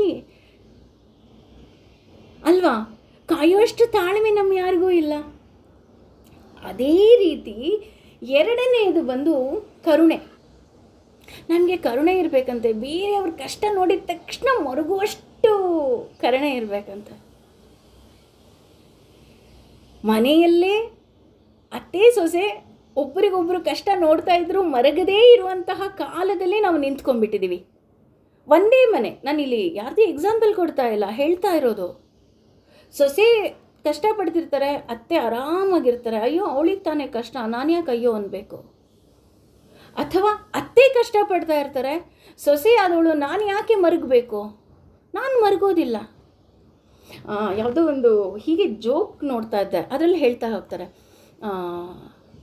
ಅತ್ತೆಗೆ ಸೊಸೆ ಕಂಡ್ರೆ ತುಂಬ ಇಷ್ಟ ಅಂತ ಮಗ ಹೇಳ್ತಾನೆ. ಆಗ ಸೊಸೆ ಹೇಳ್ತಾಳೆ, ಹೌದು ಸೊಸೆ ಬೇರೆಯವ್ರ ಮನೆಯವರಾಗಿರಬೇಕು ಅಷ್ಟೇ ಅಂತ. ಅಂದರೆ ಇದು ತಮಾಷೆ, ಬಟ್ ಸ್ಟಿಲ್ ನಮಗೇನು ಅಂದರೆ ದೂರದ ಬೆಟ್ಟ ನುಣ್ಣಗೆ, ಬೇರೆಯವ್ರು ಚೆನ್ನಾಗಿದ್ದಾರೆ, ನಾವು ಚೆನ್ನಾಗಿಲ್ಲ. ನಮಗೆ ಕರುಣೆ ಅನ್ನೋದೇ ಇಲ್ಲ. ಅದಕ್ಕೋಸ್ಕರ ಹೇಳ್ತಾ ಹೋಗ್ತಾರೆ ಸಸ್ಯಾಹಾರಿಗಳಲ್ಲಿ ಸಾಕಷ್ಟು ಕರುಣೆ ಇರುತ್ತಂತೆ ಅಂತ ಹೇಳ್ತಾ ಹೋಗ್ತಾರೆ. ಯಾಕೆ ಅಂತಂದರೆ ಕೊನೆಯ ಪಕ್ಷ ಸ್ವಲ್ಪನಾದರೂ ಕರುಣೆ ಅನ್ನೋದು ನಾವು ಬೆಳೆಸ್ಕೋಬೇಕು ಅಂತ ಹೇಳ್ತಾ ಹೋಗ್ತಾರೆ. ಅದೇ ರೀತಿ ಕರುಣೆ ಅನ್ನೋದು ಇದೆಯಾ ಅಂತ ನಾವೇನಾದರೂ ನೋಡೋದಾದರೆ, ಕರುಣೆ ಅನ್ನೋದು ಎಲ್ಲಿದೆ ಅಂತ ಹುಡುಕುವಂತಹ ಕಾಲಘಟ್ಟದಲ್ಲಿ ನಾವು ನಿಂತ್ಕೊಂಡ್ಬಿಟ್ಟಿದ್ದೀವಿ. ಇಲ್ಲಿ ನಾನು ಯಾರ್ದೋ ಮನೆ ಎಕ್ಸಾಂಪಲ್ಲು ಇನ್ನೊಂದೋ ಕೊಡ್ತಾ ಇಲ್ಲ. ಈಗ ಪ್ರಸ್ತುತ ಪರಿಸ್ಥಿತಿಯಲ್ಲಿ ಏನು ನಡೀತಾ ಇದೆ ಇದೇ ಉದಾಹರಣೆಗಳನ್ನೇ ನಾನು ಕೊಡ್ತಾ ಇದ್ದೀನಿ. ಕುಂಭಮೇಳಕ್ಕೆ ಹೋಗಿ ಪಾಪವೆಲ್ಲ ಕಳೆದು ಹೋಗುತ್ತಂತೆ ಅಂತ ಇಡೀ ಫ್ಯಾಮಿಲಿ ವಯಸ್ಸಾಗಿರೋ ವೃದ್ಧರನ್ನು ವೃದ್ಧಾಶ್ರಮಕ್ಕೆ ಬಿಟ್ಟು ಕುಂಭಮೇಳಕ್ಕೆ ಹೋಗ್ತಾರೆ. ಕುಂಭಮೇಳದಲ್ಲಿ ಎಲ್ಲ ಪಾಪವನ್ನು ಕಳ್ಕೋಬೇಕು ಅಂತ. ಕಳೆದು ಹೋಗುತ್ತಾ ಅಂದರೆ ಕುಂಭಮೇಳಕ್ಕೆ ಹೋಗ್ತಿದ್ದ ಹಾಗೆ ಅವ್ರಿಗೆ ಫೋನ್ ಬರುತ್ತೆ, ನೀವು ವೃದ್ಧಾಶ್ರಮದಲ್ಲಿ ಬಿಟ್ಟಿದ್ದೀರಲ್ಲ, ನಿಮ್ಮ ತಾಯಿ ಹೋಗಿಬಿಟ್ರು ಅಂತ. ಆಗ ಅಲ್ಲಿಂದ ಮಗ ಹೇಳ್ತಾನೆ, ಹೌದಾ, ಎಲ್ಲ ಕಾರ್ಯ ನೀವೇ ಮುಗಿಸ್ಬಿಡಿ, ಅದು ಏನು ದುಡ್ಡಿನ ವ್ಯವಸ್ಥೆ ಬೇಕು ನಾನು ಈಗಲೇ ನಿಮ್ಮ ಅಕೌಂಟಿಗೆ ಹಾಕ್ತೀನಿ ಅಂತ.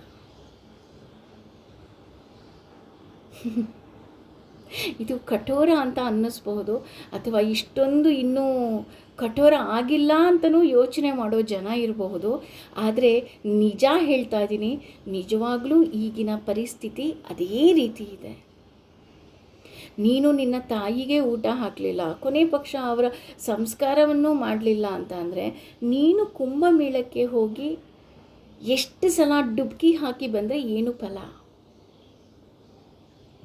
ಅಥವಾ ಮನೆಯಲ್ಲಿರೋ ಸೊಸೆಯ ಕಣ್ಣೀರು ಹಾಕಿಸಿ ಪ್ರತಿದಿನ ನೀನು ಯಾವುದೋ ಒಂದು ದೇವಿಗೆ ರೇಷ್ಮೆ ಸೀರೆಯನ್ನು ಮಡ್ಲಕ್ಕಿಗೆ ಕೊಟ್ಟರೆ ಏನು ಫಲ ಅಲ್ವಾ? ಅದರ ಬದಲು ಮನೇಲಿರೋ ಸೊಸೆಗೇನೆ ನೀನು ನನ್ನ ಮಗಳು ಬಾಮ್ಮ ಅಂತ 500 ರೂಪಾಯಿ ಸೀರೆನೇ ಕೊಡಲಿ, ಆ ಸೊಸೆ ಏನು ಬೇಕೋ ಎಲ್ಲವನ್ನ ಮಾಡ್ತಾಳೆ ಅಲ್ವಾ? ಇನ್ನೂ ಹೇಳ್ತಾ ಹೋದರೆ ಅಂತಹ ಸೋಕಾಲ್ಡ್ ಜನ ಹೇಳ್ತಾರೆ, ನೀವಿನ್ನೂ ಎಮೋಷನಲ್ ಆಗಿದ್ದೀರಾ, ನಾವು ಪ್ರಾಕ್ಟಿಕಲ್ ಆಗಿದ್ದೀವಿ, ಪ್ರಾಕ್ಟಿಕಲಾಗಿ ಯೋಚನೆ ಮಾಡ್ತಾ ಇದ್ದೀವಿ. ಪ್ರಾಕ್ಟಿಕಲ್ಲಾಗಿ ಯೋಚನೆ ಮಾಡೋದು ಬೇರೆ, ಕರುಣೆ ಇಲ್ಲದೆ ಯೋಚನೆ ಮಾಡೋದು ಬೇರೆ. ಎರಡಕ್ಕೂ ವ್ಯತ್ಯಾಸ ಇದೆ ಅಂತ ನಾನು ಅಂದ್ಕೊತೀನಿ.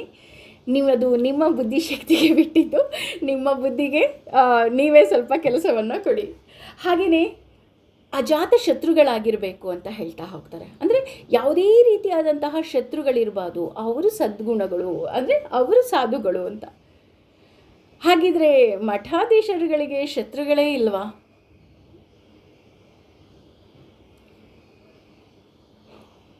ಅಲ್ವಾ? ಅದೇ ಹೇಳಿದ್ದು, ನಾನು ಹೇಳ್ತಾ ಹೋಗ್ತೀನಿ, ನಿಮ್ಮ ಬುದ್ಧಿಶಕ್ತಿಗೆ ನೀವೇ ಕ್ವಶ್ಚನ್ ಮಾರ್ಕ್ ಹಾಕ್ತಾ ಹೋಗಿ. ಹಾಗಾಗಿ ಇಲ್ಲಿ ಸಾಧುಗಳು ಅಂದಾಗ 4 ರೀತಿಯಾದಂತಹ ವಿವರಣೆಯನ್ನು ಕೊಡ್ತಾ ಹೋಗ್ತಾರೆ. ಒಂದು ತಾಳ್ಮೆ, ಇನ್ನೊಂದು ಕರುಣೆ, ಇನ್ನೊಂದು ಅಜಾತ ಶತ್ರುವಾಗಿರಬೇಕು. ಹಾಗೆಯೇ ನಾನು ದೇವರಿಗೋಸ್ಕರವೇ ಬದುಕುತ್ತೀನಿ ಅನ್ನುವ ರೀತಿಯಲ್ಲಿ ಬದುಕಬೇಕಂತೆ. ನನಗೇನೂ ಬೇಡ, ನನಗೆ ಭಗವಂತ ಬೇಕು, ಈ ನನ್ನ ಜೀವ ಏನಿದೆ, ಈ ನನ್ನ ದೇಹ ಏನಿದೆ, ಇದು ಭಗವಂತನಿಗಾಗಿ. ನವಕೋಟಿ ನಾರಾಯಣ ಎಲ್ಲವನ್ನ ತೊರೆದು ಭಗವಂತ ನೀನೇ ಬೇಕು ಅಂತ ಬಂದ. ಆ ರೀತಿ ಬರ್ತಾರಾ ಸಾಧುಗಳು? ಅಥವಾ ಕನಕದಾಸ ಕುಪ್ಪರಿಗೆ ಹಣ ಬಂತು, ನನಗೆ ಯಾವುದೋ ಬೇಡ, ಭಗವಂತ ನೀನೇ ಬೇಕು ಅಂತ ಬಂದ. ಆ ರೀತಿ ಇದ್ದಾರಾ? ಎಲ್ಲವನ್ನ ತ್ಯಜಿಸಿ ಬರ್ತಾರಾ? ಅಥವಾ ಮಠದ ಹೆಸರಿನಲ್ಲಿ ಹಣ ಮಾಡಲು ಬರ್ತಾರಾ? ಪ್ರಶ್ನೆಗಳು ನಿಮಗೆ, ಉತ್ತರ ನಿಮಗೆ. ಹೀಗೆ ಇವರುಗಳಿಗೆ ತೊಂದರೆ ಆದಾಗ ನಾನು ಬರ್ತೀನಿ ಅಂತ ಹೇಳ್ತಾ ಇದ್ದಾನೆ ಭಗವಂತ. ಅಂದರೆ ನಾವು ಕಲಿಯುಗದಲ್ಲಿ ಇಷ್ಟೊಂದೆಲ್ಲ ಆಗೋಗ್ಬಿಟ್ಟಿದೆ, ಅನಾಹುತ ಆಗೋಗ್ಬಿಟ್ಟಿದೆ ಅಂತ ನಾವು ಯೋಚನೆ ಮಾಡ್ತಾ ಇದ್ದೀವಲ್ವಾ? ಈ ಅನಾಹುತಗಳೆಲ್ಲವೂ ನಿಜನಾ ಅಂತ ನೋಡಿದ್ರೆ, ಪರಿತ್ರಾಣಾಯ ಸಾಧೂನಾಂ ವಿನಾಶಾಯ ಚ ದುಷ್ಕೃತಾಂ. ಈ ರೀತಿ ಇರುವಂತಹ ಸಾಧುಗಳಿಗೆ ಯಾವಾಗಾದರೂ ತೊಂದರೆ ಆದಾಗ ನಾನು ಬಂದು ಅವರನ್ನು ರಕ್ಷಣೆ ಮಾಡ್ತೀನಿ. ಸಪೋಸ್ ನಾನು ಸದ್ಗುಣಗಳ ಪೂರಿತಳು ಅಂತ ನಾವೇನಾದ್ರು ನಮಗೆ ನಾವೇ ಕ್ವಶನ್ ಮಾರ್ಕ್ ಹಾಕ್ಕೊಂಡು, ಇಲ್ಲಪ್ಪ ನನಗೆ ತುಂಬ ತೊಂದರೆ ಬರ್ತಾ ಇದೆ ಅಂತ ಅಂದರೆ, ಈ ಕ್ವಾಲಿಟೀಸ್ ಎಲ್ಲ ನನ್ನಲ್ಲಿ ಇದೆಯಾ ಅಂತ ನನಗೆ ನಾನೇ ಕ್ರಾಸ್ ಚೆಕ್ ಮಾಡ್ಕೋಬೇಕು. ಈಗ ಹೇಗೆ ಡಾಕ್ಟರ್ ಆಗಬೇಕು ಅಂದಾಗ ಸೈನ್ಸೇ ತೊಗೊಂಡಿರಬೇಕು, MBBS ಓದಿರಬೇಕು ಅಂತ ಹೇಗೆ ಕ್ವಾಲಿಟೀಸ್ ಇದೆ, ಹಾಗೆ ಭಗವಂತ ನನ್ನನ್ನು ರಕ್ಷಣೆ ಮಾಡ್ತಾನೆ ಅಂದರೆ ಈ ಕ್ವಾಲಿಟೀಸ್ ನನ್ನಲ್ಲಿ ಇದೆಯಾ? ನನಗೆ ಕರುಣೆ ಇದೆಯಾ? ನನಗೆ ತಾಳ್ಮೆ ಇದೆಯಾ? ನನಗೆ ಅಜಾತ ಶತ್ರುನಾ ನಾನು? ನನಗೆ ಯಾರೂ ಶತ್ರುಗಳಿಲ್ವಾ? ಅಥವಾ ನಾನು ದೇವರಿಗೋಸ್ಕರ ಬದುಕ್ತಾ ಇದ್ದೀನಾ? ಹಾಗಿದ್ದಾಗ ಮಾತ್ರ ಭಗವಂತ ನನ್ನನ್ನು ಕಾಪಾಡ್ತಾನೆ. ನಾನು ನನಗೋಸ್ಕರ ಬದುಕ್ಬಿಟ್ಟು ಇವತ್ತು ಗೌರಿ ಹಬ್ಬ ಅಂತೆ, ಬೇಳೆ ಹೋಳಿಗೆ ಮಾಡಬೇಕು, ನನಗೆ ಬೇಳೆ ಹೋಳಿಗೆ ಇಷ್ಟ, ಅಥವಾ ಇವತ್ತು ಸುಗ್ಗಿ ಹಬ್ಬ ಅಂತೆ, ನನಗೆ ಪೊಂಗಲ್ ಇಷ್ಟ, ನಾನು ಪೊಂಗಲ್ ಮಾಡ್ಕೊತೀನಿ ಅಂತ ಅಂದ್ಬಿಟ್ಟು ನನಗೇನು ಇಷ್ಟನೋ ಅದನ್ನೆಲ್ಲ ದೇವ್ರಿಗೆ ನೈವೇದ್ಯ ಮಾಡಿ ನಾನು ಅದನ್ನೆಲ್ಲ ಸೇವನೆ ಮಾಡಿ ಭಗವಂತ ನನ್ನನ್ನು ರಕ್ಷಣೆ ಮಾಡಲಿಲ್ಲ ಅಂದರೆ ಎಷ್ಟರ ಮಟ್ಟಿಗೆ ಸರಿ ಅಲ್ವಾ? ಯೋಚನೆ ಮಾಡಿ. ಹಾಗಾಗಿ ಇಲ್ಲಿ ಅವಾಗೆಲ್ಲ ನಾನು ಅವತರಿಸಿ ಬರ್ತೀನಿ. ಹಾಗಿದ್ರೆ ನಾನು ಆಗಲೇ ಹೇಳದ್ನಲ್ಲ, ಯಾಕೆ ಅವತರಿಸಿ ಬರ್ತೀಯಪ್ಪ? ಬರಬೇಡ, ವೈಕುಂಠದಲ್ಲೇ ಕೂತ್ಕೊಂಡು ನೀನು ಕಂಟ್ರೋಲ್ ಮಾಡ್ಬೋದಲ್ವಾ ಎಲ್ಲವುದು ಅಂತ ಅಂದರೆ, ಇದಕ್ಕೆ ಉದಾಹರಣೆ ಎಷ್ಟು ಚೆನ್ನಾಗಿ ಕೊಡ್ತಾರಪ್ಪ ಅಂತ ಅಂದರೆ, ಇದಕ್ಕೆ ನಾನು ನಮ್ಮ ಗೃಹಿಣಿಯರ ಉದಾಹರಣೆನೇ ತಗೊಳ್ತೀನಿ. ನಾವು ಎಷ್ಟೇ ಶ್ರೀಮಂತರಿರ್ಬೋದು ಅಥವಾ ಎಷ್ಟೇ ಬಡವರಿರ್ಬೋದು, ದಟ್ ಈಸ್ ಡಿಫ್ರೆಂಟ್. ನಮ್ಮ ಗೃಹಿಣಿಯರ ಸ್ವಭಾವ ಏನಪ್ಪ ಅಂದರೆ, ನಮಗೆ ತುಂಬ ಬೇಕಾದವರು ಬಂದಾಗ ನಾವೇ ಅವರಿಗೆ ಆತಿಥ್ಯವನ್ನು ಮಾಡಬೇಕು ಅನ್ನೋದು. ಅದರಲ್ಲೂ ಬೆಸ್ಟ್ ಎಕ್ಸಾಂಪಲ್, ನಮಗೆ ತುಂಬ ಬೇಕಾದವರು, ಅದರಲ್ಲೂ ತವರಿಂದ ಬಂದರು ಅಂದಾಗ ನಾನೇ ಅಡುಗೆ ಬಡಿಸ್ಬೇಕು. ಅಯ್ಯೋ, ನನ್ನ ಅಣ್ಣನಿಗೆ ಹೋಳಿಗೆ ಇಷ್ಟ, ನನ್ನ ಅಣ್ಣನಿಗೆ ಸ್ವೀಟ್ ಇಷ್ಟ. ನಾವೇ ಅದು ಏನೋ ಒಂದು ಕಾತುರತೆಯಲ್ಲಿ, ಆ ಒಂದು ಪ್ರೀತಿನಲ್ಲಿ, ಸಡಗರದಲ್ಲಿ ಮಾಡ್ತೀವಿ. ಅಥವಾ ನಮಗೆ ಬೇಕಾದವರು ಯಾರೋ ಬಂದರು, ಉದಾಹರಣೆ ಯಾರೋ ಒಬ್ಬರು ಬರ್ತಾರಂತೆ, ಅಥವಾ ನಾನು ಯಾರನ್ನೋ ನೋಡೋಕ್ಕೆ ಹೋಗ್ತಾ ಇದ್ದೀನಿ ಅಂತ ಅಂದ್ಕೊಳ್ಳೋಣ. ಅವ್ರಿಗೆ ಮೈಸೂರು ಪಾಕ್ ಇಷ್ಟ ಅಂತೆ, ಅವ್ರಿಗೆ ಆ ಸ್ವೀಟ್ ಇಷ್ಟ ಅಂತೆ. ನಾವು ಓಡೋಗಿ ಎಲ್ಲಿಂದನೋ ತೊಗೊಂಡು ಬರ್ತೀವಿ. ಯಾಕೆ ತೊಗೊಂಬರ್ತೀವಿ? ಅವ್ರಿಗೆ ಇಷ್ಟ ಅಂತ. ಇನ್ನು ಯಾರಿಗೋ ಹೇಳಿದ್ರೆ ಅವ್ರು ತೊಗೊಂಬಂದು ಕೊಡ್ತಾರಲ್ವಾ ಅಂತ ಅಂದರೆ, ಇಲ್ಲ ಸುಮ್ಮನಿರ್ರಿ. ಅದರಲ್ಲೂ ಅಮ್ಮಂದರು ಮಗ ಏನಾದರೂ ಬರ್ತಾನೆ ಅಂತಂದರೆ, ಅಮ್ಮಂಗೆ ಪಾಪ 80+ ಆಗಿದ್ರು, ಅಯ್ಯೋ ನನ್ನ ಮಗನಿಗೆ ನಾನು ಮಾಡಿರೋ ಈ ಸ್ವೀಟೇ ಇಷ್ಟ ಅಂತ ಅಂದ್ಬಿಟ್ಟು ಆ ಸೊಂಟನ್ನು ಹಿಡ್ಕೊಂಡು ಅವರು ಮಾಡ್ತಾರೆ. ಆಕೆಗೆ ದುಡ್ಡಿರುತ್ತೆ, ಏನು ಬೇಕಾದರೂ ಮಾಡ್ಬೋದಲ್ವಾ? ಕೆಲಸದವ್ರ ಕೈಲಿ ಹೇಳಿ ಮಾಡಿಸ್ಬೋದಲ್ವಾ? ನನ್ನ ಮಗನಿಗೆ ರವೆ ಉಂಡೆ ಇಷ್ಟ, ನೀನು ಮಾಡು ಅಂತ ಹೇಳ್ಬೋದಲ್ವಾ? ಮಾಡಲ್ಲ. ಏನು ಮಾಡ್ತಾಳೆ? ತಾನೇ ಹೋಗಿ ಆ ರವೆನ ಹದವಾಗಿ ಹುರಿದು ಅದಕ್ಕೆ ಇನ್ನೂ 1-2 ಸ್ಪೂನ್ ತುಪ್ಪ ಜಾಸ್ತಿ ಹಾಕಿ ನನ್ನ ಮಗನಿಗೆ ಇಷ್ಟ ಅಂತ ಮಾಡ್ತಾಳೆ. ಹಾಗೆಯೇ ಇಲ್ಲಿ ಭಗವಂತನೂ ಸಹ ವೈಕುಂಠದಲ್ಲೇ ಕೂತ್ಕೊಂಡು ಏನು ಬೇಕಾದರೂ ಮಾಡ್ಬೋದು. ಆದರೆ ಹಾಗೆ ಮಾಡಲ್ಲ ಭಗವಂತ. ಭೂಮಿಗೆ ಇಳಿದು ಬರ್ತಾನೆ, ಅವತರಿಸಿ ಬರ್ತಾನೆ. ಅವತಾರ ಅಂದರೆ ದರಿಗಿಳಿದು ಬರೋದು ಅಂತ. ಅವನು ಇಳಿದು ಬರ್ತಾನೆ. ಯಾಕಪ್ಪ ಬರ್ತಾನೆ ಅಂತ ಅಂದರೆ, ಹೇಗೆ ಗಜೇಂದ್ರ ಮೋಕ್ಷದಲ್ಲಿ ಗಜೇಂದ್ರ ಕರೆದ ತಕ್ಷಣ ಓಡಿ ಬಂದನಲ್ಲ, ಹಾಗೆಯೇ ಇಲ್ಲಿ ಸಾಧುಗಳು ಅಂದರೆ ಸದ್ಗುಣಗಳಿಂದ ಕೂಡಿದವರು ಏನಾದರೂ ನಿಜವಾಗ್ಲೂ ಭಗವಂತನನ್ನು ಕರೆದರೆ ವೈಕುಂಠದಿಂದ ಇಳಿದು ಬಂದು ಅವರನ್ನು ರಕ್ಷಣೆ ಮಾಡ್ತಾನಂತೆ ಭಗವಂತ. ಎಷ್ಟು ಸುಂದರವಾಗಿ ಹೇಳ್ತಾ ಇದ್ದಾರಲ್ವ. ನಿಜವಾಗ್ಲೂ ಈ ಶ್ಲೋಕದ ಅರ್ಥಗಳನ್ನು ಓದಬೇಕಾದ್ರೆ, ಕೇಳಬೇಕಾದ್ರೆ ನನಗೂ ಮೈ ಜುಮ್ ಅನ್ನಿಸ್ತು. ಹೌದಾ, ಭಗವಂತ ಇಷ್ಟೊಂದು ಕರುಣಾಮೂರ್ತಿನ ಅಂದರೆ ಹೌದು ರೀ, ಅಜಮಿಳನಿಗೆ ಕರೆದಿದ್ದಾನೆ, ಗಜೇಂದ್ರ ಮೋಕ್ಷನಿಗೆ ಕರೆದಿದ್ದಾನೆ. ಇದೆಲ್ಲ ನಮಗೆ ಗೊತ್ತಿರೋ ಕಥೆಗಳು. ನಾವು ಆ ರೀತಿ ಇನ್ನೂ ನಮಗೆ ಕರೀಲಿಕ್ಕೆ ಬಂದಿಲ್ಲ ಅಂತ ನಾವು ಅನ್ಕೋಬೇಕಾಗತ್ತೆ. ಹಾಗಾಗಿ ಅದನ್ನು ಮುಂದುವರೆದು ಹೇಳ್ತಾ ಇದ್ದಾನೆ, ಧರ್ಮ ಸಂಸ್ಥಾಪನಾರ್ಥಾಯ ಸಂಭವಾಮಿ ಯುಗೆ ಯುಗೆ. ಆಗ ನಾನು ಬಂದು ಧರ್ಮದ ಸ್ಥಾಪನೆಯನ್ನು ಮಾಡ್ತೀನಿ. ಇದು 1-2 ಯುಗದಲ್ಲಿ ಅಲ್ಲ, ಪ್ರತಿ ಯುಗದಲ್ಲಿ ಬರ್ತೀನಿ. ಪ್ರತಿ ಯುಗದಲ್ಲಿ ಬಂದು ನನಗೆ ನಾನೇ ಧರ್ಮ ಸ್ಥಾಪನೆಯನ್ನು ಮಾಡ್ತೀನಿ. ಯಾಕೆ ಅಂದರೆ that is my favourite job. ಅದಕ್ಕೆ ಬ್ರಹ್ಮ ಹೇಳೋದು, ನಮೋಸ್ತ್ವನಂತಾಯ ಸಹಸ್ರಮೂರ್ತಯೇ ಸಹಸ್ರಪಾದಾಕ್ಷಿ ಶಿರೋರುಬಾಹವೇ ಸಹಸ್ರನಾಮ್ನೇ ಪುರುಷಾಯ ಶಾಶ್ವತೆ ಸಹಸ್ರಕೋಟಿ ಯುಗಧಾರಿಣೇ ನಮಃ. ಶ್ರೀ ಸಹಸ್ರಕೋಟಿ ಯುಗಧಾರಿಣ ಓಂ ನಮಃ ಇತಿ. ಯುಗ ಯುಗದಲ್ಲಿ ಬಂದು ನೀನು ಧಾರಣೆಯನ್ನು ಮಾಡ್ತೀಯ ಭಗವಂತ ಅಂತ ಹೇಳ್ತಾ ಹೋಗ್ತಾರೆ. ಹಾಗೆಯೇ ಈ 9ನೇ ಶ್ಲೋಕವನ್ನು ನೋಡಿದಾಗ, ಈ 9ನೇ ಶ್ಲೋಕದಲ್ಲಿ ಹೇಳ್ತಾ ಇದ್ದಾನೆ ಭಗವಂತ, ಜನ್ಮ ಅಂದರೆ ಹುಟ್ಟನ್ನು, ಕರ್ಮವನ್ನು, ಚ ಕೂಡ ಮೇ ನನ್ನ, ದಿವ್ಯಂ ಅಂದರೆ ಅಲೌಕಿಕವಾದ, ಏನಂ ಹೀಗೆ, ಯಹ ಯಾರು, ವೇಥಿ ತಿಳಿದಿರುತ್ತಾರೋ, ತತ್ವತಃ ನೈಜತೆಯಲ್ಲಿ, ತ್ಯಕ್ವಾ ಅಂದರೆ ತ್ಯಜಿಸಿ, ದೇಹಂ ಈ ಶರೀರವನ್ನು ಪುನಃ ಮತ್ತೆ ಜನ್ಮ ಹುಟ್ಟನ್ನು ನ ಏ ನ ಏತಿ ಅಂದರೆ ಪಡೆಯುವುದಿಲ್ಲ, ಮಾಂ ನನ್ನನ್ನು ಏತಿ ಹೊಂದುತ್ತಾನೆ, ಸಹ ಅವನು ಅರ್ಜುನನೇ. ಅಂದರೆ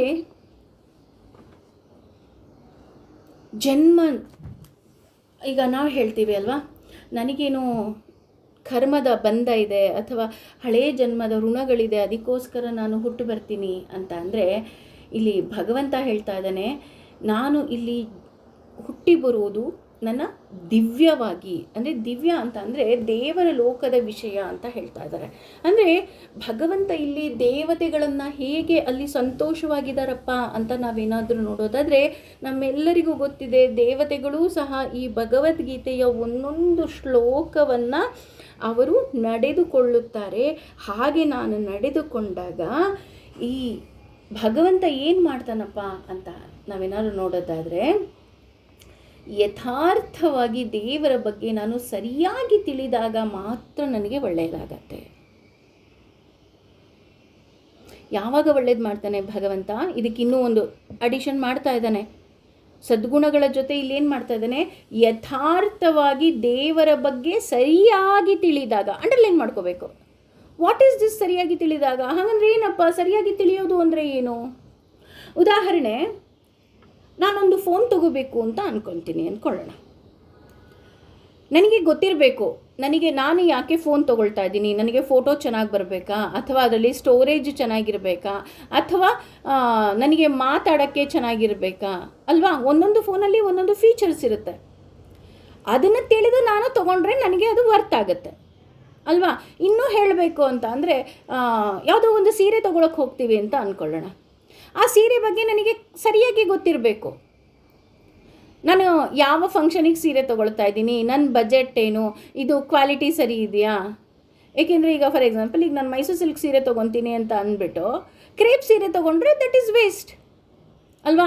ಮೈಸೂರು ಸಿಲ್ಕ್ ಅಂದಾಗ ನನ್ನ ತಲೆನಲ್ಲಿರಬೇಕು, ಓಹೋ ಇದು KSIC ಮಾರ್ಕ್ ಹಾಕಿರ್ತಾರೆ, KSIC ಶೋರೂಮ್ಗೆ ಹೋಗಬೇಕು, ಆ ಸೀರೆ ಎಂಟ್ರೆನ್ಸಲ್ಲಿ KSIC ಅಂತ ಏನೋ ಒಂದು ಕೋಡ್ ಹಾಕಿರ್ತಾರೆ, ಆ ಥರ ಇರೋ ಸೀರೆ ಮಾತ್ರ ನಿಜವಾದ KSIC ಮೈಸೂರು ಸಿಲ್ಕ್ ಸೀರೆ, ಇದಕ್ಕೆ ವ್ಯಾಲ್ಯೂ ಇದೆ. ನಾನು ತಗೊಳ್ಳೋ ಡೂಪ್ಲಿಕೇಟ್ ಸೀರೆಗಳು ಅಂದರೆ ಕ್ರೇಪ್ ಸೀರೆಗಳಿಗೆ ವ್ಯಾಲ್ಯೂ ಇಲ್ಲ ಅಲ್ವಾ? ಅಂದರೆ ನನಗೆ ಸರಿಯಾಗಿ ಆ ಸೀರೆ ಬಗ್ಗೆ ಜ್ಞಾನ ಇದ್ದಾಗ ಮಾತ್ರ ನಾನು ಆ ಸೀರೆ ತಗೊಳ್ಳೋದಕ್ಕೆ ಸಾಧ್ಯ. ಹಾಗೆಯೇ ನನಗೆ ಇಲ್ಲಿ ದೇವರ ಬಗ್ಗೆನೂ ಸಹ ನನಗೆ ಸರಿಯಾಗಿ ತಿಳುವಳಿಕೆ ಇರಬೇಕು. ಭಗವಂತ ಅಂದರೆ ಏನು, ಭಗವಂತ ಹೇಗಿದ್ದಾನೆ, ಭಗವಂತನಿಗೆ ಯಾವ ಕೆಲಸ ಮಾಡಿದಾಗ ನಾನು ಅವನಿಗೆ ಪ್ರೀತಿ ಪಾತ್ರರಾಗ್ತೀವಿ. ನಾವೇನು ಅಂದ್ಕೊಂಡ್ಬಿಟ್ಟಿದ್ವಿ ಇಷ್ಟು ದಿನ, ಪವಿತ್ರಾಣಾಯ ಸಾಧೂನಾಂ ವಿನಾಶಾಯ ಚ ದುಷ್ಕೃತಾಂ ಅಂದರೆ ಸಾಧುಗಳು ಯಾರ್ಯಾರು ಕಾವಿ ಹಾಕ್ಕೊಂಡಿದ್ದಾರೋ ಅವ್ರಿಗೆಲ್ಲ ತೊಂದರೆ ಆದರೆ ಭಗವಂತ ಬಂದುಬಿಡ್ತಾನೆ ಅಂತ. ನೋ, ಸಾಧು ಅಂದರೆ ಏನು? ಸಾಧು ಅಂದರೆ ಯಾರೋ ಸಾಧುಗಳಲ್ಲ, ಸದ್ಗುಣಗಳಿಂದ ಕೂಡಿದವರು. ಸದ್ಗುಣಗಳಂದರೆ ಏನು ಅಂತ ಅಲ್ಲಿ ವಿವರಣೆ ಕೊಡ್ತಾ ಹೋಗ್ತಾರೆ ಅಲ್ವಾ? ಹಾಗೆಯೇ ಇಲ್ಲಿ ನನಗೆ ದೇವರ ಬಗ್ಗೆ ನಾನು ತಪ್ಪಾಗಿ ತಿಳಿದಾಗ ನನಗೆ ಪುಣ್ಯಕ್ಕಿಂತ ಪಾಪವೇ ಹೆಚ್ಚಾಗಿ ಬರ್ತಾ ಹೋಗುತ್ತೆ. ಹೀಗೆ ಮಾಡಿಬಿಡ್ಬೇಕಂತೆ, ಹಾಗೆ ಮಾಡಿಬಿಡ್ಬೇಕಂತೆ. ನಾನು ನೋಡಿದ ಮಟ್ಟಿಗೆ ಇದು ನಮ್ಮ 4ನೇ ಅಧ್ಯಾಯ. 4ನೇ ಅಧ್ಯಾಯದಲ್ಲಿ ನಿಮಗೂ ತಿಳಿದ ಹಾಗೆ ಭಗವಂತ ಹೀಗೇ ಮಾಡಿ ಅಂತ ಎಲ್ಲೂ ನಿಮಗೆ ಹೇಳಿಲ್ಲ. ಹೇಳಿದನಾ ಎಲ್ಲಾದರೂ? ನನಗೆ ಗೊತ್ತಿಲ್ಲದೆ ಅಲ್ವಾ? ಹಾಗಾಗಿ ನಮಗೆ ಹೇಗೆ ಗೊತ್ತಾಗುತ್ತಪ್ಪ, ಹಾಗಿದ್ರೆ ನಾನು ದೇವ್ರ ಬಗ್ಗೆ ಸರಿಯಾಗಿ ತಿಳ್ಕೊಂಡಿದ್ದೀನಿ ಅಥವಾ ದೇವರು ನನ್ನನ್ನು ಪ್ರೀತಿಸ್ತಾನೆ ಅಂತ ನನಗೆ ಹೇಗೆ ಗೊತ್ತಾಗುತ್ತಪ್ಪ ಅಂತ ಅಂದರೆ, ಇನ್ನೊಂದು ಹೇಳ್ತಾ ಹೋಗ್ತಾರೆ, ಈ ಏಕಾದಶಿ ಉಪವಾಸ ಅಥವಾ ಪಾರಾಯಣ, ಅಥವಾ ನಾನು 3 ತಿಂಗಳಿಗೂ ತಿರುಪತಿಗೆ ಹೋಗ್ತೀನಿ, ಅಥವಾ ಪ್ರತಿದಿನ ದೇವಸ್ಥಾನಕ್ಕೆ ಹೋಗ್ತೀನಿ, ಹೀಗೆಲ್ಲ ನಾನು ಮಾಡಿದ್ರೆ ನನಗೆ ಭಗವಂತ ಸಿಕ್ಬಿಡ್ತಾನಾ ಅಂತ ಯಾರಾದರೂ ಪ್ರಶ್ನೆ ಮಾಡೋದಾದರೆ, ಭಗವಂತ ಸಿಕ್ಕಲ್ವಂತೆ. ಇಲ್ಲ ಮೇಡಮ್, ಏಕಾದಶಿ ಮಾಡಿದ್ರೆ ಭಗವಂತ ಸಿಗ್ತಾನೆ, ವೈಕುಂಠ ಏಕಾದಶಿ ಅಂತ ಸಿಗ್ತಾನೆ ಭಗವಂತ ಸಿಕ್ಕೋದಿಲ್ಲ. ಯಾಕೆ ಭಗವಂತ ಸಿಕ್ಕೋದಿಲ್ಲ ಅಂತ ಅಂದರೆ, ನಾನು ವ್ಯವಸಾಯ ಮಾಡಬೇಕು ಅಂದಾಗ ಈಗ ಒಂದು ಭೂಮಿಯನ್ನು ತೊಗೊತೀನಿ, ಅಂದರೆ ಒಂದು ಗದ್ದೆಯನ್ನು ತೊಗೊತೀನಿ, ಅಲ್ಲಿ ನಾನು ಉಳುಮೆಯನ್ನು ಮಾಡ್ತೀನಿ, ಗೊಬ್ಬರ ಹಾಕ್ತೀನಿ, ನೀರು ಹಾಕ್ತೀನಿ, ಪ್ರತಿದಿನ ಹೋಗಿ ಅಲ್ಲೇನಾದರೂ ಕಳೆ ಬಿದ್ದರೆ ಅದನ್ನೆಲ್ಲ ತೆಗಿತೀನಿ. ಈ ರೀತಿ ತೆಗೆದಾಗ ನನಗೆ ಭತ್ತದ ಫಸಲು ಬಂದುಬಿಡುತ್ತಾ? ಬರಲ್ಲ. ಎಲ್ಲ ಕೆಲಸ ಮಾಡಿದ್ದೀನಲ್ಲ ನಾನು, ಪ್ರತಿಯೊಂದು ಕೆಲಸನೂ ಮಾಡಿದ್ದೀನಿ. ನನಗೆ ಯಾಕೆ ಫಸಲು ಸಿಗ್ತಾ ಇಲ್ಲ? ಯಾಕೆ ಅಂದರೆ ನೀನು ಆ ಭೂಮಿಯನ್ನು ಹಸ ಮಾಡಿದ ಮೇಲೆ, ಹಸನ ಅಂತ ಹೇಳ್ತಾರೆ, ಅಂದರೆ ಅದನ್ನು ಉತ್ತಿ ಬಿತ್ತಿ ಮಾಡಿದ ಮೇಲೆ ನೀನು ಬೀಜವನ್ನು ಹಾಕಬೇಕಾಗಿತ್ತು. ನೀನು ಬೀಜನೇ ಹಾಕದೆ, ಅಂದರೆ ಭತ್ತವನ್ನೇ ಹಾಕದೆ ಉಳಿದ ಎಲ್ಲ ಕೆಲಸವನ್ನು ಮಾಡಿದ್ರೆ ನಿನಗೆ ಎಲ್ಲಿಂದ ಫಲ ಬರುತ್ತೆ? ಇದಕ್ಕೆ ಉದಾಹರಣೆ ಈಗ ನಮ್ಮ ಕಾರ್ಪೊರೇಟ್ ವರ್ಲ್ಡ್ ಅಂತ ತಗೋಬೇಕು ಅಂದರೆ 3 ಜನ ಇರ್ತಾರೆ. ಆ 3 ಜನದ ಕೆಲಸ ಏನು ಅಂದರೆ ಅವ್ರಿಗೊಂದು ಕೆಲಸ ಕೊಟ್ಟಿರ್ತಾರೆ. ಒಬ್ಬ ಗುಂಡಿ ತೊಡ್ಕೊಂಡು ಹೋಗೋದಂತೆ, ಒಬ್ಬ ಸಸಿ ನೆಡೋದಂತೆ, ಇನ್ನೊಬ್ಬ ಮಣ್ಣು ಮುಚ್ಚಿಬಿಟ್ಟು ಹೋಗೋದಂತೆ. 2ನೇ ಅವನು ಬಂದಿರೋದಿಲ್ಲ, ಗಿಡ ನೆಡೋನು ಬಂದಿರೋದಿಲ್ಲ. ಮೊದಲನೇ ಅವನು ಬರ್ತಾನೆ, ಗುಂಡಿ ತೊಡ್ಕೊಂಡು ಹೋಗ್ತಾನೆ. ಅಟ್ಲೀಸ್ಟ್ ಕಾಮನ್ ಸೆನ್ಸ್ ಯೂಸ್ ಮಾಡಬೇಕಲ್ವಾ? ಗಿಡ ನೆಟ್ಟ ಮೇಲೆ ನಾನು ಮಣ್ಣು ಹಾಕಬೇಕು ಅಂತ ಇಲ್ಲ. ನನ್ನ ಕೆಲಸ ಮಣ್ಣು ಮುಚ್ಚೋದು, ನನಗೆ ಸಂಬಳ ಬರುತ್ತೆ, ನಾನು ಮಣ್ಣು ಮುಚ್ಕೊಂಡು ಹೋಗ್ತೀನಿ. What is the use? ಏನಾದ್ರು ಉಪಯೋಗಕ್ಕೆ ಬಂತ? ಅದು ಬರಲಿಲ್ಲ. ಅದನ್ನೇ ಇಲ್ಲಿ ಕೃಷ್ಣ ಹೇಳ್ತಿರೋದು, ದೇವರ ಬಗ್ಗೆ ನೀನು ಸರಿಯಾಗಿ ತಿಳಿಬೇಕು ಅಂದಾಗ ನೀನು ಬಿತ್ತನೆ ಮಾಡದೆ ನೀನು ವ್ಯವಸಾಯ ಮಾಡಿದ ಹಾಗೆ ಆಗಬಾರದು. ಬಿತ್ತನೆ ಮಾಡಬೇಕು. ಇದನ್ನು ಪ್ರಹ್ಲಾದ ತುಂಬ ಸುಂದರವಾಗಿ ಭಾಗವತದಲ್ಲಿ ಹೇಳ್ತಾ ಹೋಗ್ತಾರೆ. ಪ್ರಹ್ಲಾದ ಅಂದ ತಕ್ಷಣ ನಮಗೆ ಗೊತ್ತಾಗುತ್ತೆ ಆ ಮುಗ್ಧತೆಯ ಪ್ರೀತಿ.